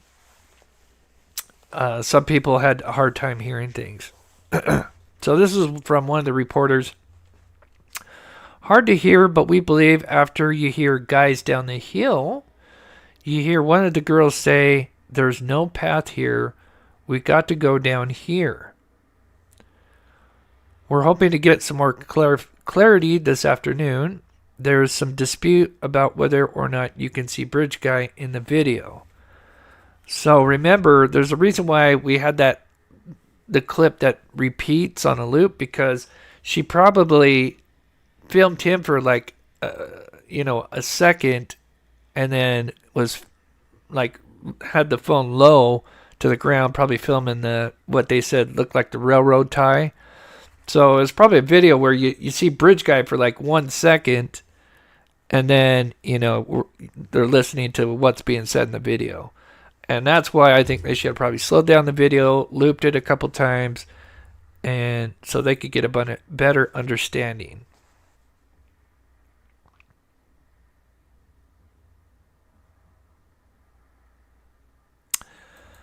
Jurors were shown a video on today on Libby, taken from Libby's phone, what lasted about 35 seconds. In it, you can hear one of the girls say something along the lines of, "The trail ends here. There's no path, so we can go down here." Now, remember, we heard something about the girls mentioning the gun. We haven't heard anything about that yet. I'm a little concerned about that. Apparently, there's also, in the recording, you can hear the gun being cocked. That was in the PCA, so I am a little curious about that.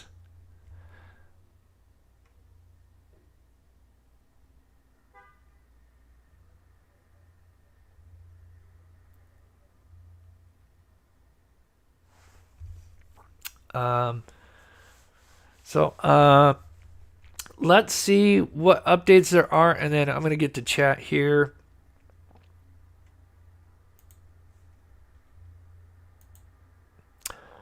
It looks like we have another sketch, an actual, what looks like a more detailed sketch. 10:22. So this was from today. So that's Richard Allen there, and I'm assuming Baldwin and Rosie. It's amazing when you just use kind of stencil, just one color. I think they should hire this artist here compared to the Charlie Brown sketches we've been getting.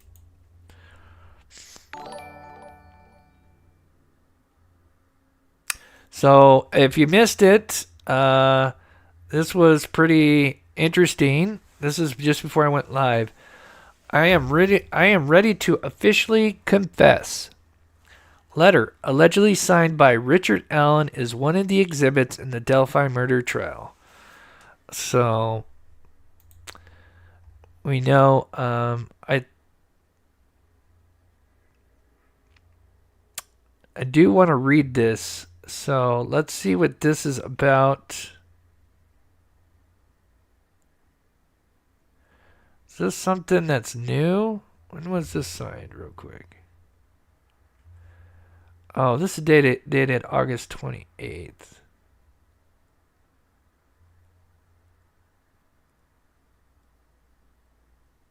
Okay, so this isn't something that was recent. Okay. It says, I am ready to officially confess for killing Abby and Libby. I hope I get the opportunities to tell the families I'm sorry, according to the letter allegedly signed by Allen. Wow. I am ready to officially confess for killing Abby and Libby. I hope I get the opportunities to tell the families I'm sorry. Signed by Allen, and that was going toward the warden. But the warden sent it to the ISP because obviously he's the warden, and he can't have Alan coming and confessing to him. He needs it to be through the official channels.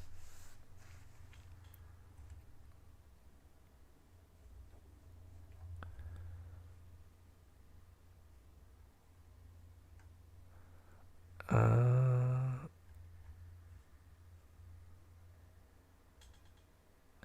course, so the news is saying that's an advantage for the state. Of course, any prosecutor would love to have a confession on a case, and so while it puts the defense in a position to defend something more, it gives the state an extreme advantage in showing we know we have the right guy because the guy told you he's the right guy. Exactly.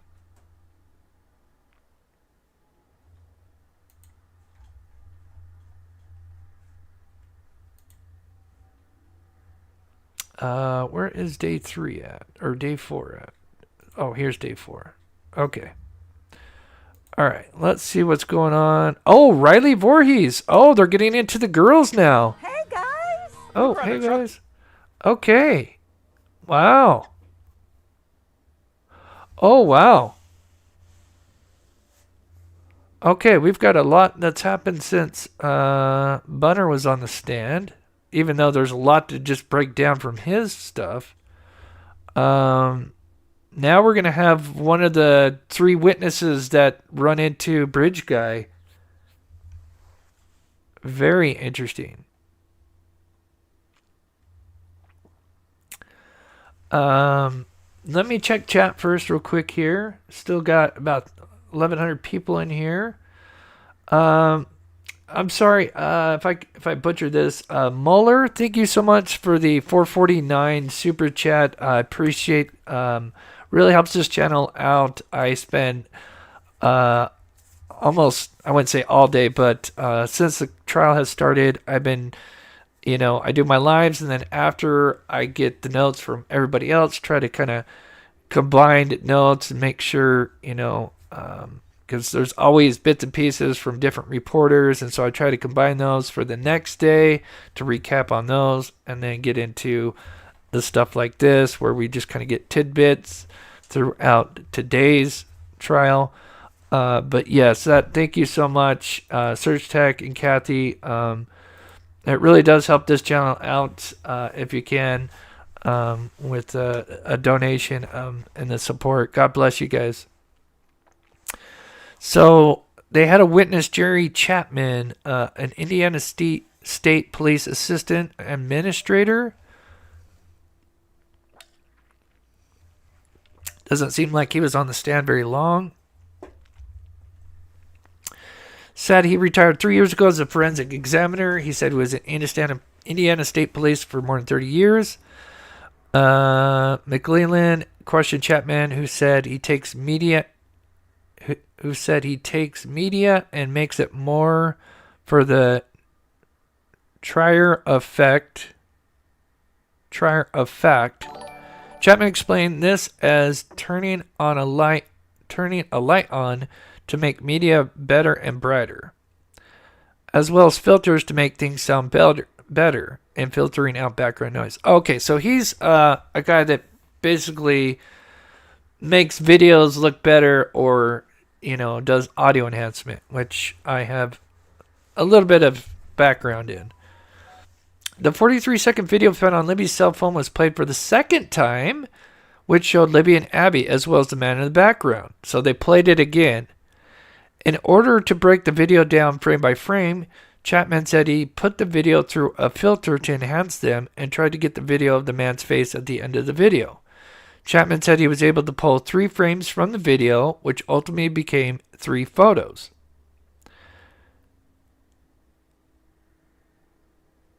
Chapman reported on the video. Chapman's report on the video happened February 16th.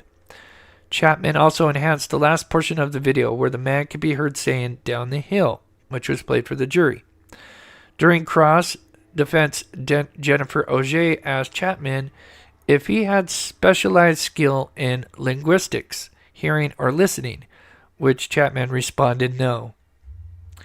Obviously, he's a tech guy, so I don't know why, you could have a bunch of areas of expertise, but he's obviously they're trying to argue what is being said in the video, which makes sense.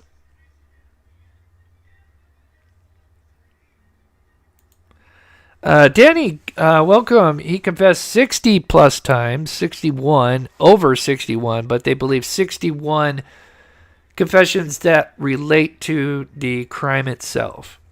Details that only the killer would know. I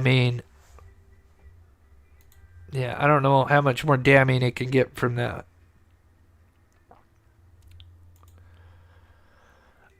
Juju, do we think the defense will mention this Elvis dude who confessed to his girlfriend? They will bring him up, but they can't do it in front of the jury because that's part of the oldness theory. All those guys, Brad Holder, Patrick Westfall, Rod Abrams, all these guys, not a single one could be placed at the crime scene. A lot of them had alibis. We know the big one, Brad Holder, which is kind of like their main guy. He was at work, clocked in. But they are going to bring that up when the defense gets to present their case, but the jury cannot hear any of that. That will be brought up so they can have that on record, and then, if Richard Allen's found guilty, they can do appeals and say,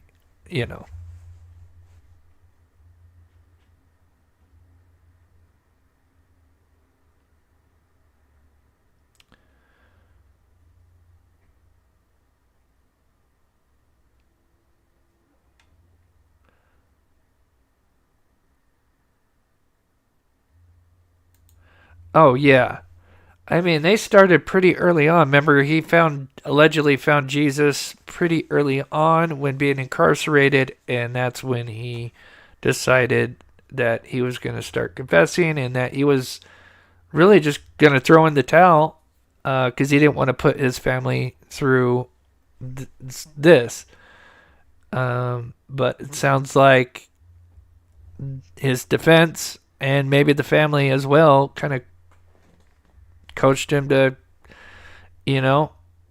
continue on.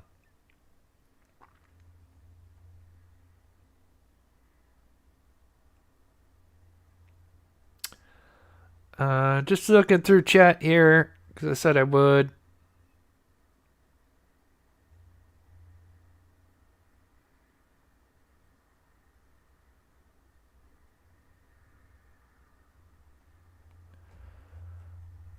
Okay. Sometimes I can only go so far, especially when we have like 1,000 people in here. You got to remember, and I don't want to get too off topic here, because I want to get to this. I'm excited that they're getting to the witnesses. With Elvis, you got to remember, this guy's got a mentality of a teenager, right? And I had a cousin who had the same affliction. Now, of course, everybody, with autism and stuff like that, every situation's different, right?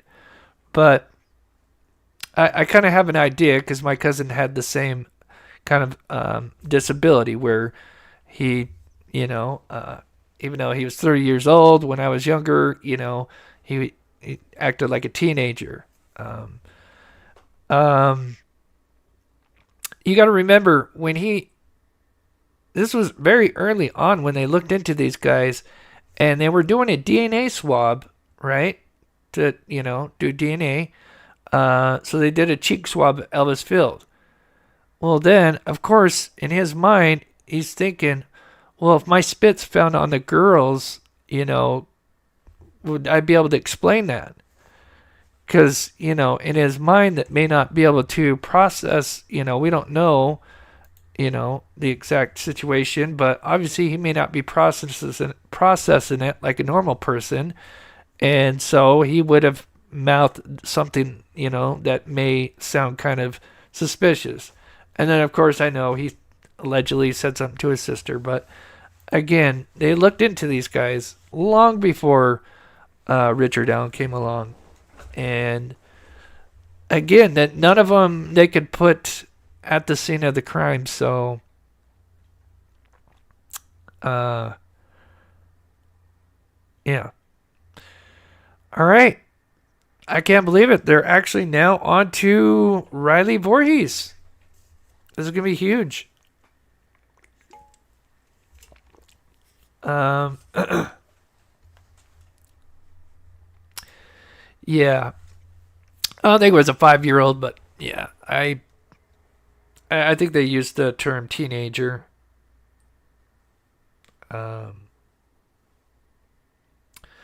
Thank you, Sandra, so much for the PayPal or Venmo. I can't tell which one it is. I appreciate that.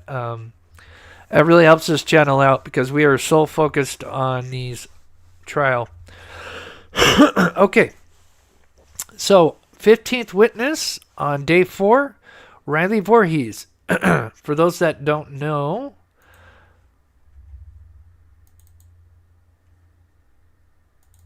teenage girls, Abby Williams and Liberty German, had made last-minute plans to go to the Monon High Bridge, which was supposed to be... This is a very, very important witness. Got like something in the back of my throat. It's like driving me nuts right now. I apologize. Okay, right here. So these are the three girls that were at the bridge that time, just before Abby and Libby came, and they are the ones that, when coming back at 1:26, they took a photo at this bench that's close to the Freedom Bridge. And who shows up shortly after is Bridge Guy. I am so sorry. And one of those witnesses, they were juvenile witnesses, is Riley Voorhees. Okay. She said she lived in Delphi since 2017. Riley said she has lived in Delphi since 2017. At the time of the murder, she was 16 years old and went to Delphi High School. Voorhees said she had Snapchat and was friends with both Libby and Abby on there. On February 13th, Voorhees said she walked on the Monon High Bridge Trail to take photos. Voorhees said she did this 2 or 3 times each week, so they went there quite a bit. Voorhees said she was with a friend and 2 sisters on the trail.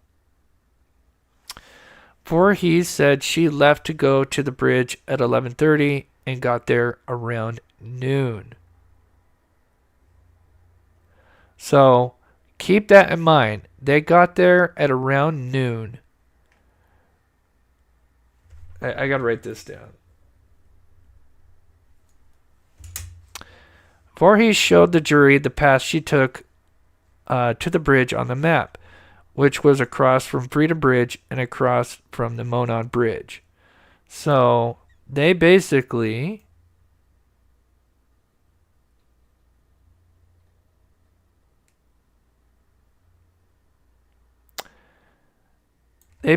arrived at noon, walked the Freedom Bridge, took the trail, and went This to... is 4 juvenile witnesses who arrived... Oh, let me turn this down. And, of course, in this group of 4, there's Riley in here. And they got there, and they took a picture of the bridge. I don't know if it's Snapchat or... But at 12:43, they took a picture. It appears they were there for about 15 minutes approximately. Voorhees said she took photos of the bridge and down near the water. Voorhees said she walked back up the trail to return home on the path past Freedom Bridge and didn't see anyone on the bridge. Keep that in mind. That's another highlight right there. Nobody on the bridge. Voorhees said she passed a man near Freedom Bridge on her walk home, which she said she had to be home by 2:30. Voorhees said she waved and said hi to the man she passed, but Voorhees said he did not wave back and did not seem to be a happy person. So as we see the diagram here, they're coming back. As they were coming back, one of the girls took a picture, and it's time-stamped at 1:26, I believe. And that was of a bench, and they were near this Freedom Bridge here. And, of course, that's when Bridge Guy would arrive, and he would pass the girls at about 1:38. Just trying to find the time here. There we go. So about 1:37 approximately. And this is what it would look like. So this would have been the suspect's point of view, walking, and the 4 juveniles were kind of, there's a bench over here just past this opening here, and they had taken a picture, and it was around this area that they had crossed paths.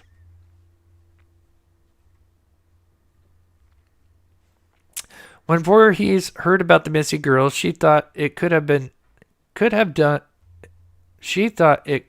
to do with the man she passed who seemed unhappy. When the prosecution asked Voorhees to give a description of the man she passed, Voorhees said he was overdressed for the weather, had on dark clothes, his face was covered. He was wearing a hat. He was Caucasian. He had a running mask over his mouth and up to his nose. And he had his hands in his pocket. Interesting. So that may be what's sticking out is the running mask.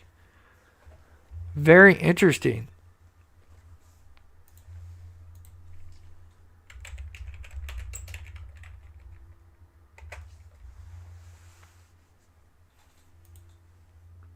So obviously running mask, probably something kind of like a gator. So something like that.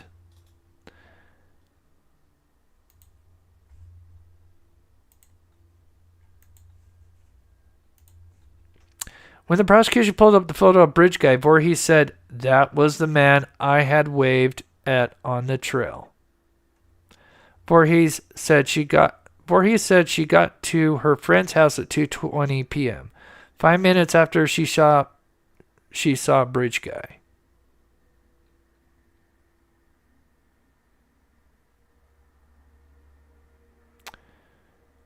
$2:15. During cross-examination, defense attorney Jennifer Auger noted that Voorhees previously told former Delphi police and Chief Steve Mullen about the man she saw on the trail that day. This is how Voorhees allegedly described the man then.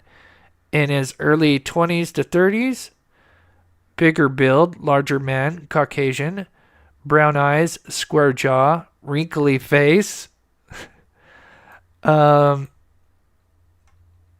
Boy, if he's in his early 20s, he's not aging well if he's got a wrinkly face. Wearing black jeans, black hoodie, black boots, and a black mask. Dirty, blonde, curly hair that was visible outside the hoodie. Man, this almost sounds like Betsy Blair's description. You are 5'7", and the man you saw was taller than you, Auger asked Voorhees. Yes, Voorhees responded. Around 5'10", Auger said. Voorhees, so around 5'10", Auger asked, and Voorhees said yes. So the defense is going to go nuts on that. But we know that there's 3 more girls, or at least 2 that are going to testify, and I think it's going to be different. During redirect, prosecutor Stacy Diener asked Voorhees if she had ever given a statement to police or asked to give a statement about estimating someone's height or weight, which Voorhees responded, "No. I was certain that was the man that I saw. I can say with confidence the person in the picture is the person I saw." Auger then asked Voorhees if the photo of Bridge Guy influenced her memory, which Voorhees said possibly yes. So that's interesting. A little bit, I would say, that's some shocking stuff. We remember there's one girl that said that they kind of saw all black. Then the other girls said blue. So keep in mind, everybody's going to remember something different.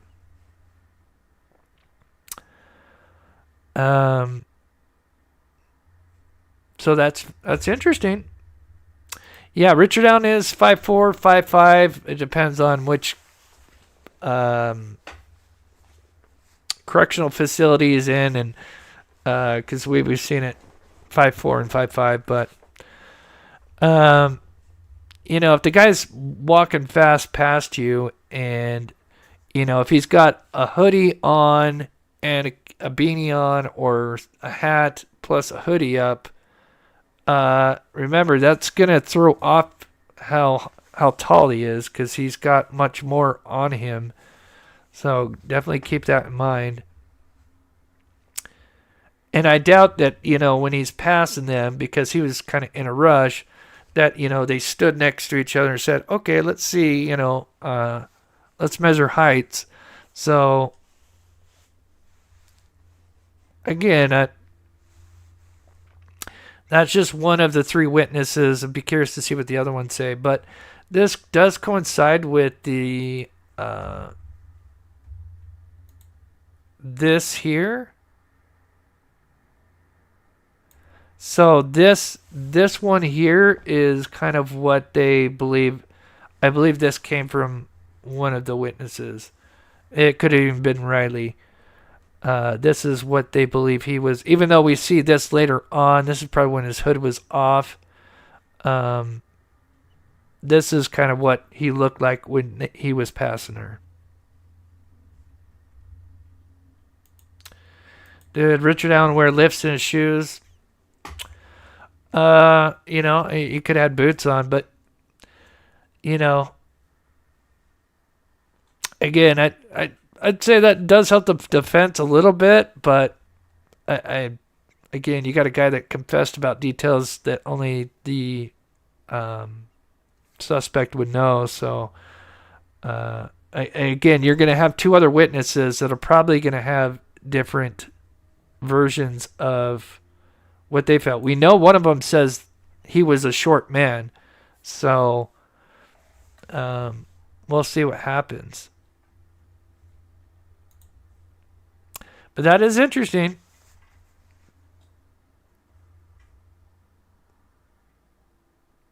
Oh God, oh God. Where is that coming from? It's day 4 of the Delphi murders trial, and one of today's focal points was Libby German's cell phone. Good afternoon. I'm Felicia Lawrence. Thanks so much for joining us here at 13 News at 4. And I'm Anne Marie in this afternoon for Dustin Grove. So let's talk about Delphi. Today, it started with the state's 12th witness, an Indiana State Police investigator who discussed evidence that was taken from the crime scene and also the autopsies of both girls. We also heard from a forensic examiner. This was someone from the state who described in detail what was found on Libby German's phone. He said literally hundreds of pages of data were exported off the phone, including a 30-second clip recorded on the afternoon of February 13th, 2017. That's the day the girls went missing. It shows the railroad ties of the Monon Bridge High Trail. A .40 caliber cartridge was also recovered at the scene, and it was also passed along for jurors to view today. Richard Allen is accused of killing Abby Williams and Libby German. The girls' bodies were found the next day in a heavily wooded area near the Monon High Bridge. The 52-year-old's trial began in Carroll County last Friday. And it continues at this hour. Our legal expert, Katie Jackson-Lindsay, will be joining us in just a little bit at 4:30, and she'll be breaking down some of the major developments from the testimony today. And she'll also join Bob and Emily Longnecker for our Delphi debrief tonight at 10 on WTHR+. So if you want all the details, you can catch this debrief weeknights during the trial on our free app. And you can download the app for streaming on Apple TV, Amazon Fire Stick, and also Roku.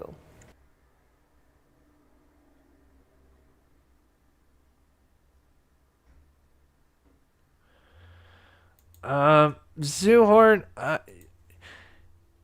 from what we understand, he didn't have a lot of discovery when a lot of those confessions came out. And from what I understand, the defense tries not to, now this is just rumor from what I've heard from other attorneys that talking, that they would try to keep details from their client about the crime scene confidential, because if they repeat, say if it's an innocent guy and they repeat that to him, and then he somehow repeats that, then that could be used against him. And so, at least that's what I've heard. Again, I'm not an expert in that field, but, you know, the defense claimed that the prosecution didn't send them discovery many, many months later. So, yeah, I'm sure there's a lot that they didn't have for quite a while he was still confessing about details that only the killer would know. But again, I'm sure that will all be brought up, and we'll get to the truth of that eventually. But that's going to be down the road. But I don't know a person that's going to write a letter to the warden that says, "Hey, I'm ready to confess." Yeah, it sounds like somebody that's, conscious has gotten to them, and they just wanted to get it over with. Why is there this stupid ad? It's so loud. Why? It's not necessary.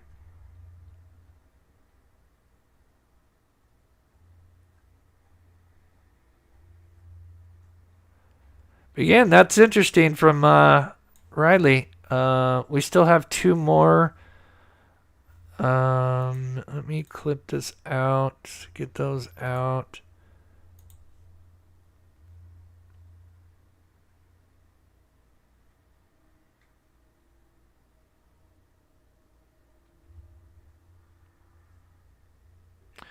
I'm seeing here.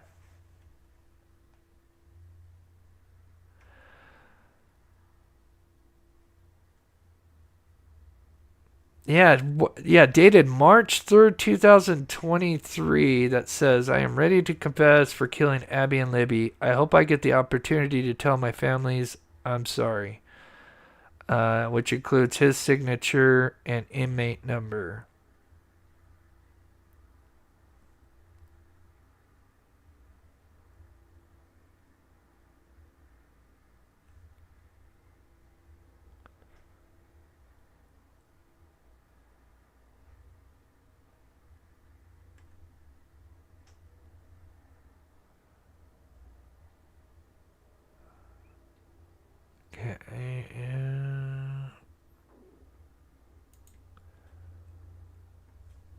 That's that one.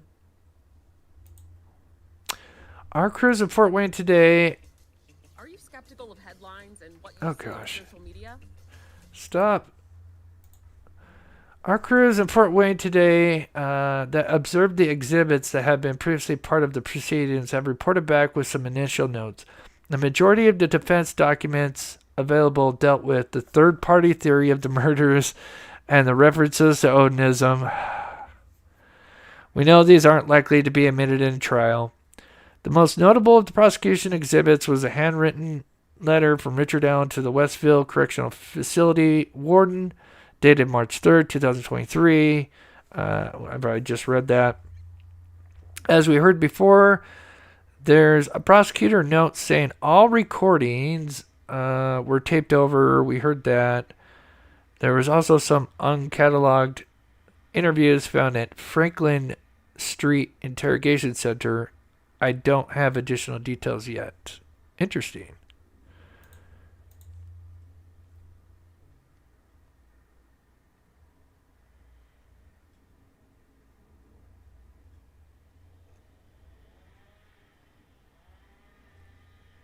Oh, yeah. So the glitter, yeah. The glitter mentioned yesterday was the shining unspent bullet. So, yeah. For those I mentioned, because the way they worded it, it looked like they were saying there was glitter on the ground. So I'm glad I'm not the only one that mistaken what the hell they were saying.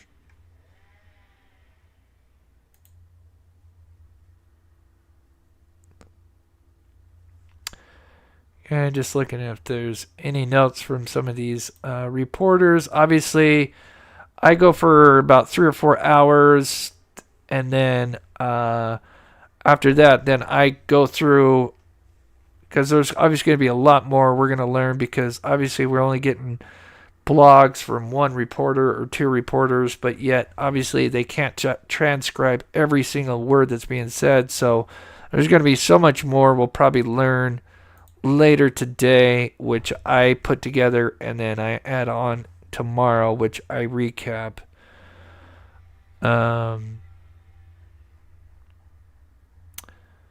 So if they had Riley, then we'll probably hear from Bree Weber. Let's see, what time was that when they had her on? At 2:49.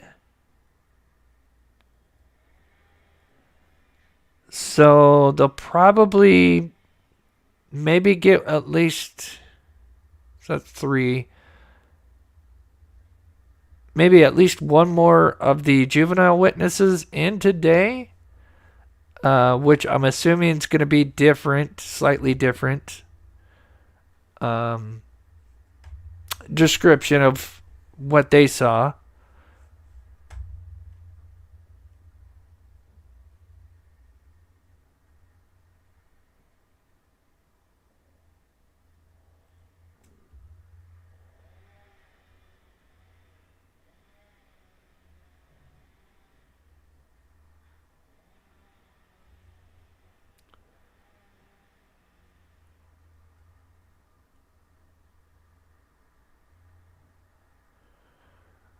Just reading chat here to see if there's any questions. I mean, I could play the Richard Allen analysis again. You know, it's not gonna be like a huge match, but if you guys want to see that, I can put that up. Just bear with me for just a second. Let me just leave this up playing. Obviously, these is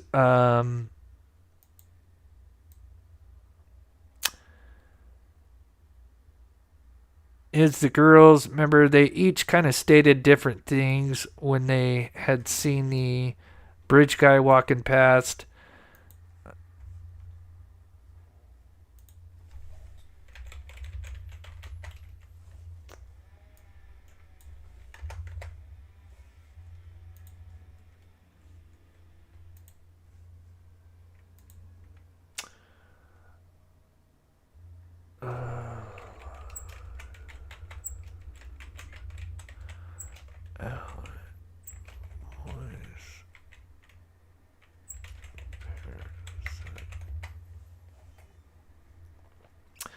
Okay. Let's see. Do I have the shorter one?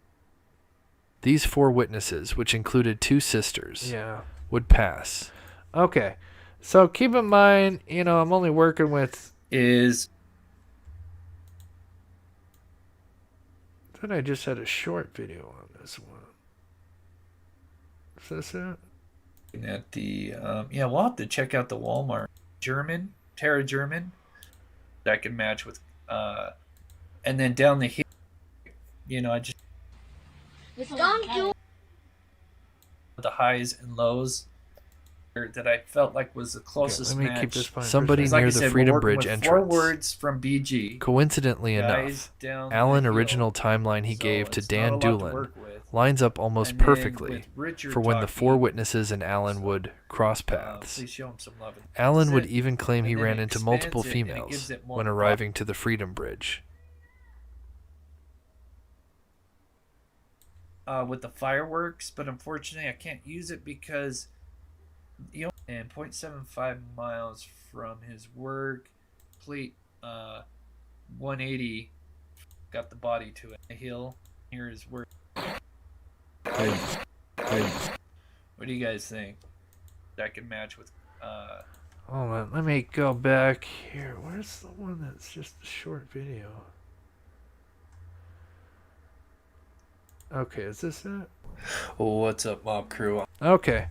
I think this is the one I have. Again, you know, this wouldn't be, you know, a proper comparison because I'm not working with the same words. Chris, in today's First, I'm going to put all the words that put those together in the enhanced version, and then I also found another combination to match that up. Cable snaps. Where's the whale shark coming up? Cable snaps. Where's the whale shark coming up? The whale shark coming up. The whale shark coming up. Cable snaps. Where's the whale shark coming up? The whale shark coming up. Cable snaps. Where's the whale shark coming up? Cables. Cables. Cables. Cables. Cables. Cables. Cables. Cables. So that's it. Again, it's not a lot of words to work with, and again, you're trying to compare it with words. I was trying to find words that were kind of in this, with like cables and guys. They're kind of in the same tone range, and of course, he only says a few words. And, of course, guys down the hill is only 4 words. And, of course, none of those words are in the sentences that Richard Allen says in the few videos that we have of him. So that's it. I mean, I don't think that'd be the, a great way to compare the voice. Obviously, I did it just to kind of show what it seemed like. But, obviously you would probably want the words, guys down the hill, all the words that were said in the video, and then compare it. But it's tough because if they weren't able to enhance the audio much better, it's still rough audio, just period, to really work with.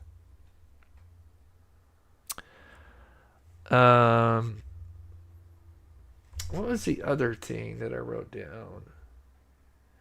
So here's the issue. So we heard that they arrived at noon, right? Remember, Alan all of a sudden changes his story. And I know I've shown this in the last few lives, but this just shows you why Alan's new timeline of noon to 1:30 doesn't work either, because these girls come from the Freedom Bridge over here. They get there at noon. And Allen's now, even according to the defense, says that he parked at the CPS building, which he said in the original statement. So if you put that timeline together, well, this is what you would get.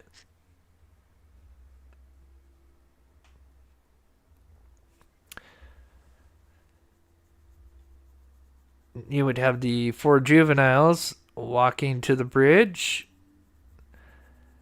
and they would be taking pictures of the bridge and the creek, and that was at 12:43, and they were around there for about 15 minutes. And if Alan was there from noon to 1:30 and went to the bridge and came back, well, he would have had to have run into these girls on the bridge, and almost they would have been following each other. He would have been right in front of them, or they were right behind it, or he was right behind them, either one.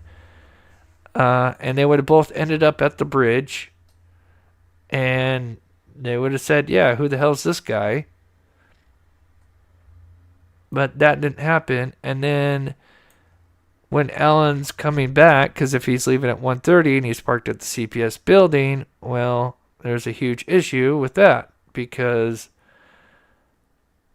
if he's leaving at 1:30 and he's at the CPS building, we know that the suspect, the killer, arrives at the CPS building at 1:30. So he would have ran into Bridge Guy. So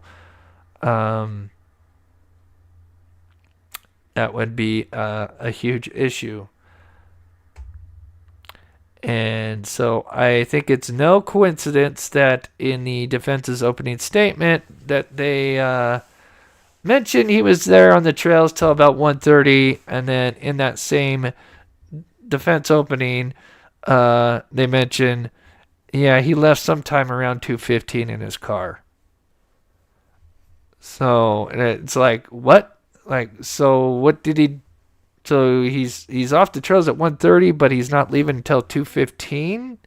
So what is he doing for 45 minutes? Is he sitting in his car? Um, so again, I think, in my opinion, the defense just, you know, dig themselves holes in certain areas.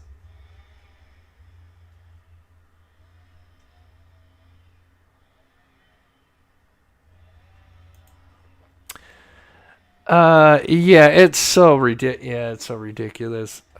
It again, and that's why I love having a visual timeline because, it's really straightforward, linear, and yeah, we should have seen this guy. They should have seen him if he was there at noon to 1:30. So, um, so yeah, it's kind of exciting. Now that they're getting to the juvenile witnesses, obviously there's a little bit of let me see. Do I have the witnesses' statements?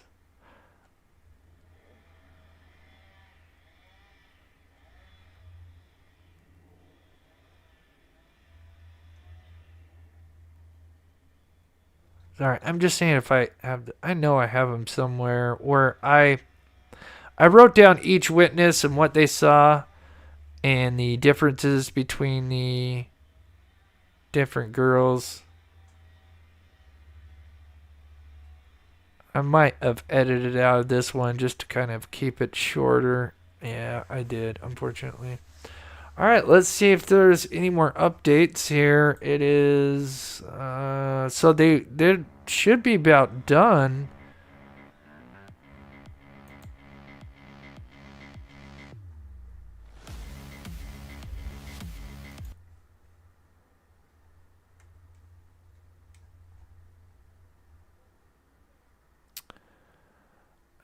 Still no update. Let's check Twitter.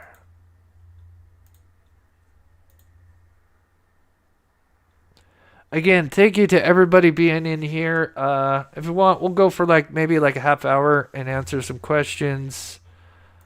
I just want to see if there's.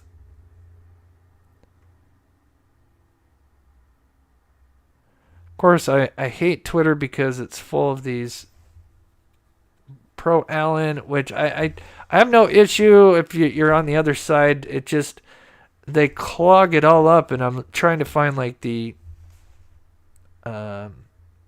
reporters here. Oh, this is it. So this is a recreation. So remember, they could see the actual thing, but they can't take. I guess can't take a picture of it. Or release it. I don't know what the hell. So this is what it would look like. I am ready to officially confess killing Abby and Libby. Oh, Libby's down here. I hope I get the opportunity to tell the families I'm sorry. So that's how he wrote it.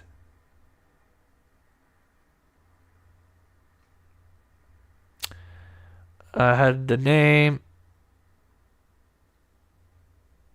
request for interview. Obviously, he wanted to get an interview with the warden, but then the warden contacted one of the investigators, and then I think the attorneys got involved and probably shut that down. 3 March 5th, 2023. And that would have probably been his signature down there. But they didn't recreate his signature.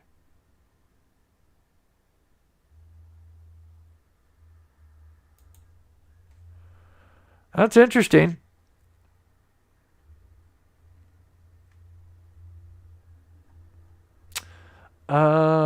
Okay. Let me get to chat here. Let me just check Angela.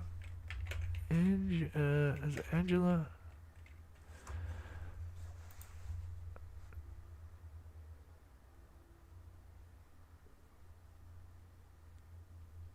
Okay.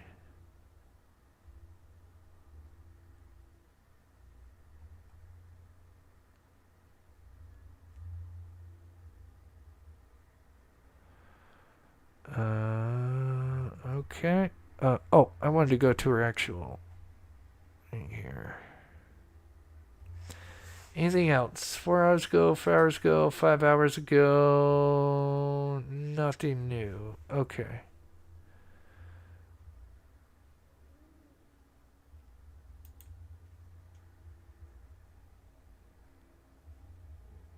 Extended coverage. Oh, might have to check that out. Oh, it's just a link back to the same thing. Okay. All right, let's get to chat here. If you have any questions, again, I'm not. I have pretty good knowledge about this case. Isabella, hi Chris. I'm stuck by sketches drawn, yet Alan not picked out in a lineup.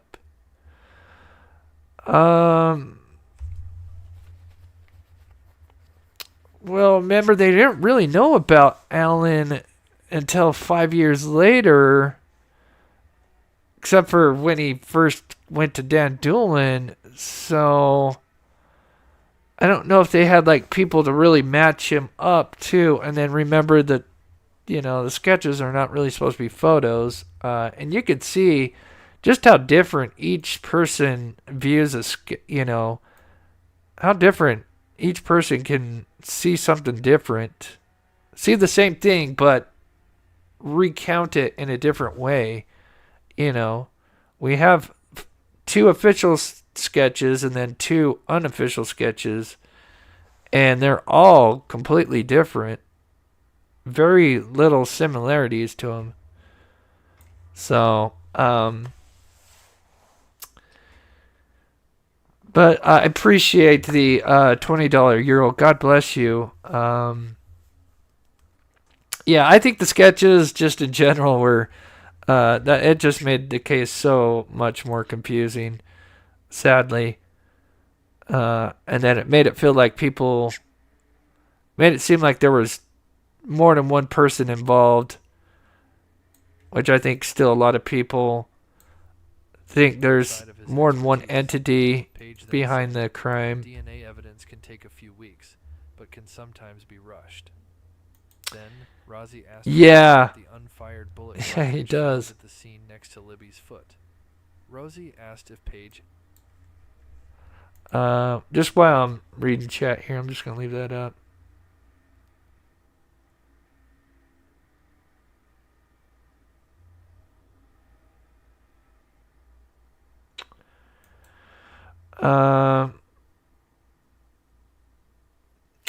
Yeah, I mean, again, if the sketches were, because remember, it's not like a photo lineup, and again, they just didn't know about Alan until 5 years later, so yeah, but yeah, there was never a lineup ever done because they didn't,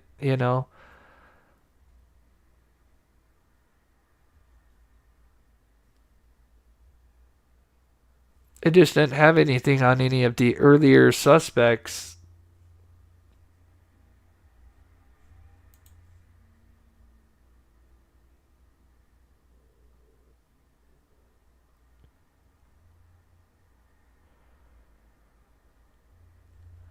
Yeah, that's exactly right. Yeah, he was kept in the Westville in a solitary confinement area for his protection.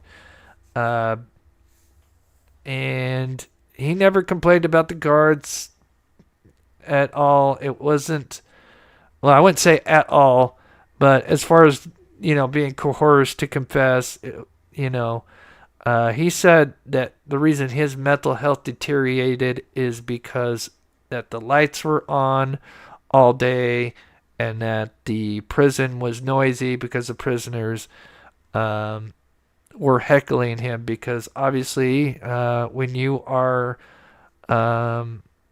alleged of being a child killer. They don't take kindly to those kinds.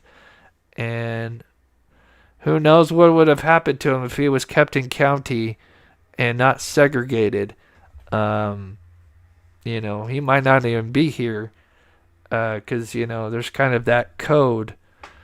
And what happened to these poor girls is absolutely atrocious. And that's why, to me, Richard Allen's been the best fit. He's confessed to it. And I know we still need to hear the confessions, but and I think that's still a long ways out. But it seems to be going faster than I expected. I mean, we're at the juvenile witnesses. They played the bridge video. I am a little disappointed that we didn't get more out of the bridge video. I wish we could see it as the public so we could understand what the hell were they seeing. Yeah, there's things that were supposedly said in the video that we didn't hear them mention. Supposedly Abby said, is that a gun? He's got a gun. But we haven't heard anybody mention that. So maybe was that edited out? So yeah, there's still a lot that I have questions. It is. It has. I mean, goodness gracious, it does. It feels like it's going really fast.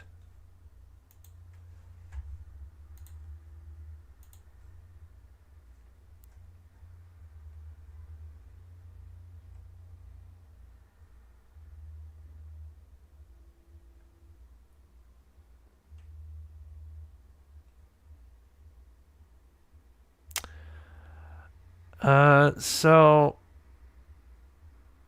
he was overdressed. He had on dark clothes. His face was covered. He was wearing a hat. He was Caucasian.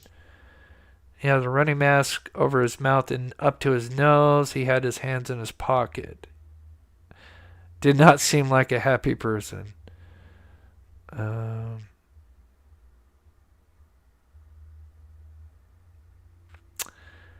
Again, I mean, this bodes well for the defense, but again, you're going to have two other witnesses. We'll see where they land compared to her.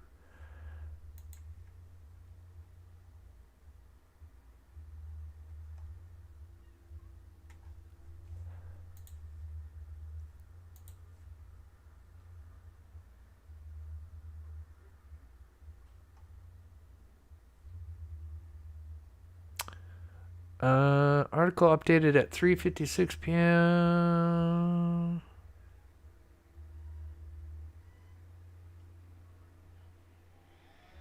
Oh, there's more. Okay, wait, what's this?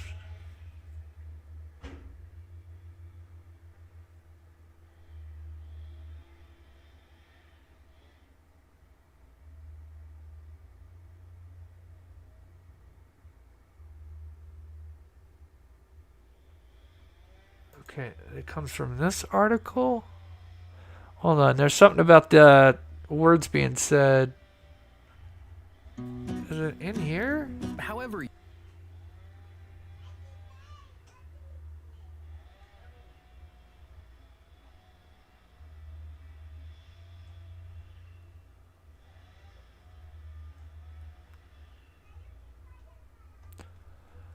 I don't know where.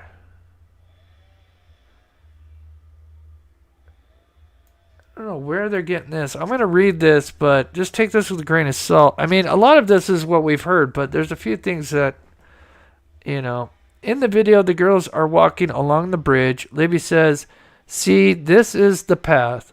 There's no path there, so we have to go down there. 12 seconds later, bridge guy says, guys, Abby can be heard saying hi very timidly. Then came the line, bridge guy says, down the hill. The video then is sort of thrown around and cuts off. Interesting. So I'm wondering, They say they get this from this article, but I don't see.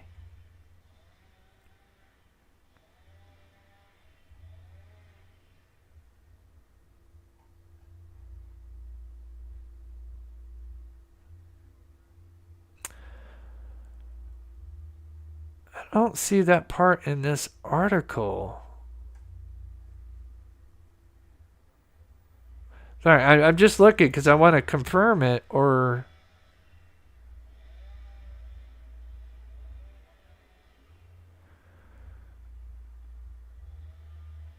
Yeah.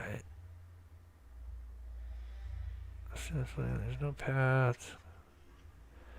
Yeah, where did I get that from this article?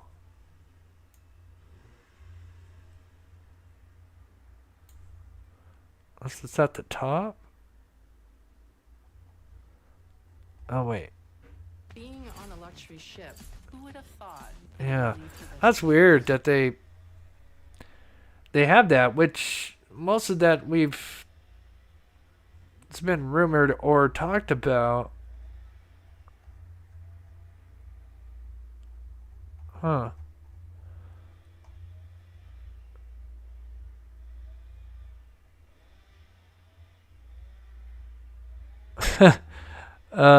Is anyone else keeping a running list of the lies told by the defense? Yellow rope was used by the police, not Richard Allen. Bullet was found the same day.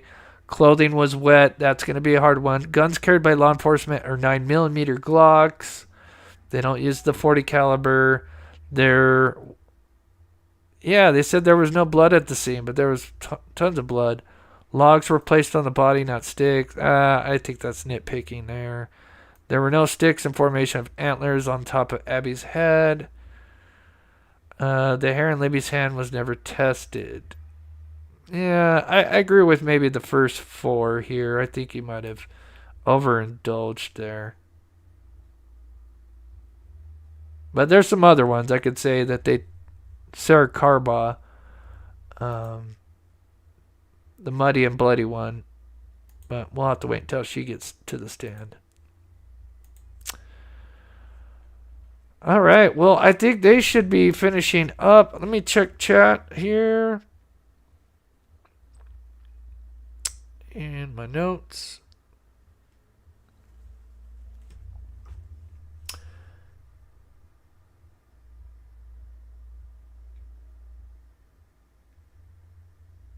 Chris, can you zoom in on the pic of BG? Seems like he's the girl something on the right side, in my opinion, gun. Yeah,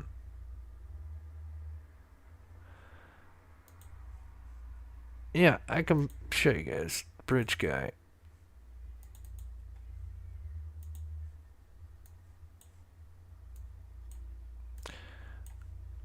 What I believe is going on is he has got, if you think about it, you remember when people would do this and they'd put it under their shirt. I can't do it because obviously I'm sitting down, but you pretend like a gun, but you'd put it under your shirt and so it looks like a gun.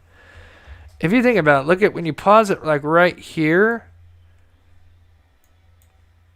Think about him having the gun and it's right here and it's in his hand, but it's under his first jacket that he's got on. And he's about to brandish that because, I mean, it was said that Abby says he's got a gun and freaks out. And they may have edited that out along with him cocking the gun because that was in the PCA. Because the PCA said Abby says he's got a gun and the gun can be heard being cycled. So they must have, I guess when they were trying to enhance it, maybe that's some of the part that got edited out. And that's why instead of a full 43 seconds, we only had 30 seconds. So 13 seconds is edited out and maybe that was the 13 seconds. I think the running mask is what is sticking out here.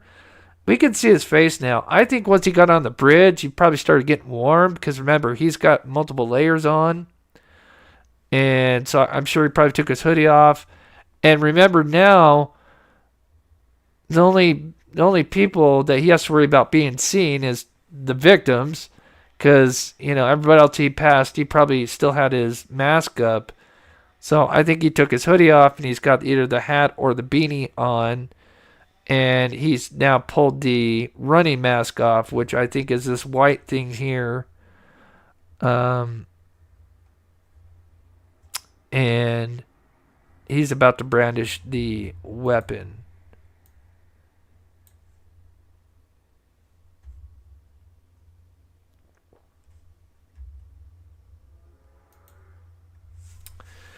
Yep, there you go, AJ. Rick put himself there on the bridge at the time, wearing those clothes, and the video confirms it. Right. Yep. And he talks about the 3 witnesses. He talks about being on platform 1 and a witness coming and seeing him on platform 1. Everything lined up.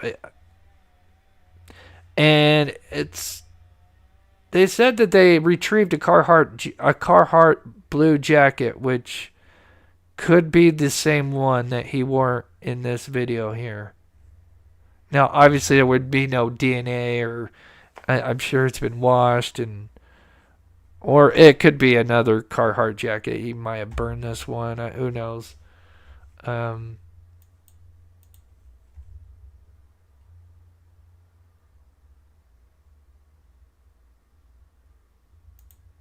Cindy's Little House. That's a great name. Thanks for all the detailed information. Wow, you're working hard on this. I appreciate it. I've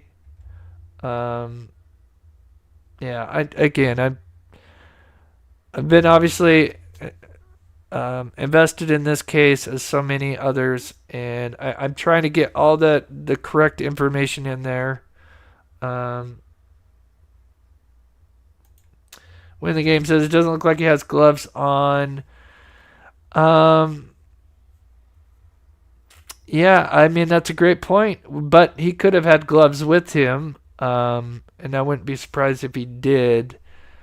But you wouldn't expect, if it was Richard Allen, obviously he has short hair, he probably shaved his goatee, and so it's highly unlikely if somebody with short hair is going to leave, hair at the crime scene. Not to say it's impossible. And we know that this guy was there at the crime scene for a long time, so he probably cleaned up, a lot of stuff.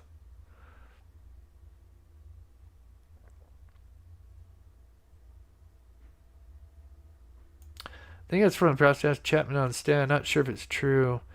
Yeah, I know. I almost want to check one more time. I'm like, I would love to know, because it'll be Riley and then either Bree Weber or the other girl.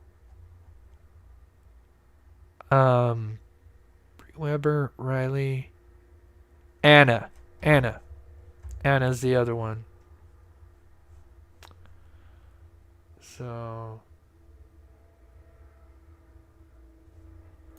again, I want to say huge shout out to my wonderful mods, Mitzi D, Jocelyn, Jennifer, Sensei.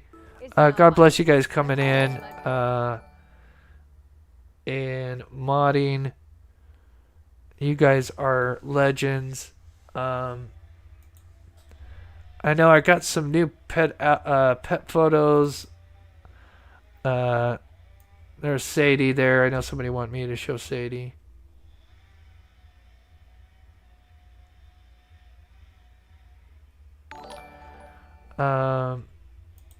Sorry, I just saw some people and I don't want to miss them. June, thank you so much. Good to see you. God bless you. Thank you so much for the $4.99. Yes, he will, but it won't be for the prosecution. It's going to be for the defense. So it doesn't look like there's going to be a connection that a lot of people are, even I kind of suspected that would be possible, that he had some connection into the case because he allegedly spoke with Libby the day of the murders. But yeah, he will testify. And obviously, since the defense is calling him, the prosecution can ask him questions. So we'll see where that goes. Obviously, that won't be until the defense gets to present their case and the prosecution is rested. So I'm assuming maybe that'll be at the end of October or probably November, early November. Angel Weens becoming a member and supporting this channel. God bless you, Angel. I appreciate the support. Thank you to everybody being here, and a huge shout out to the people that are supporting this channel. It really, really helps because we're spending a lot of time putting these together. So I'm gonna end it, and I'm gonna go and check everybody's notes, and then tomorrow we'll be back on around the same time. And then of course I just kind of recap the day before, because usually there's more notes and another witness that we haven't covered yet. So, and then yeah.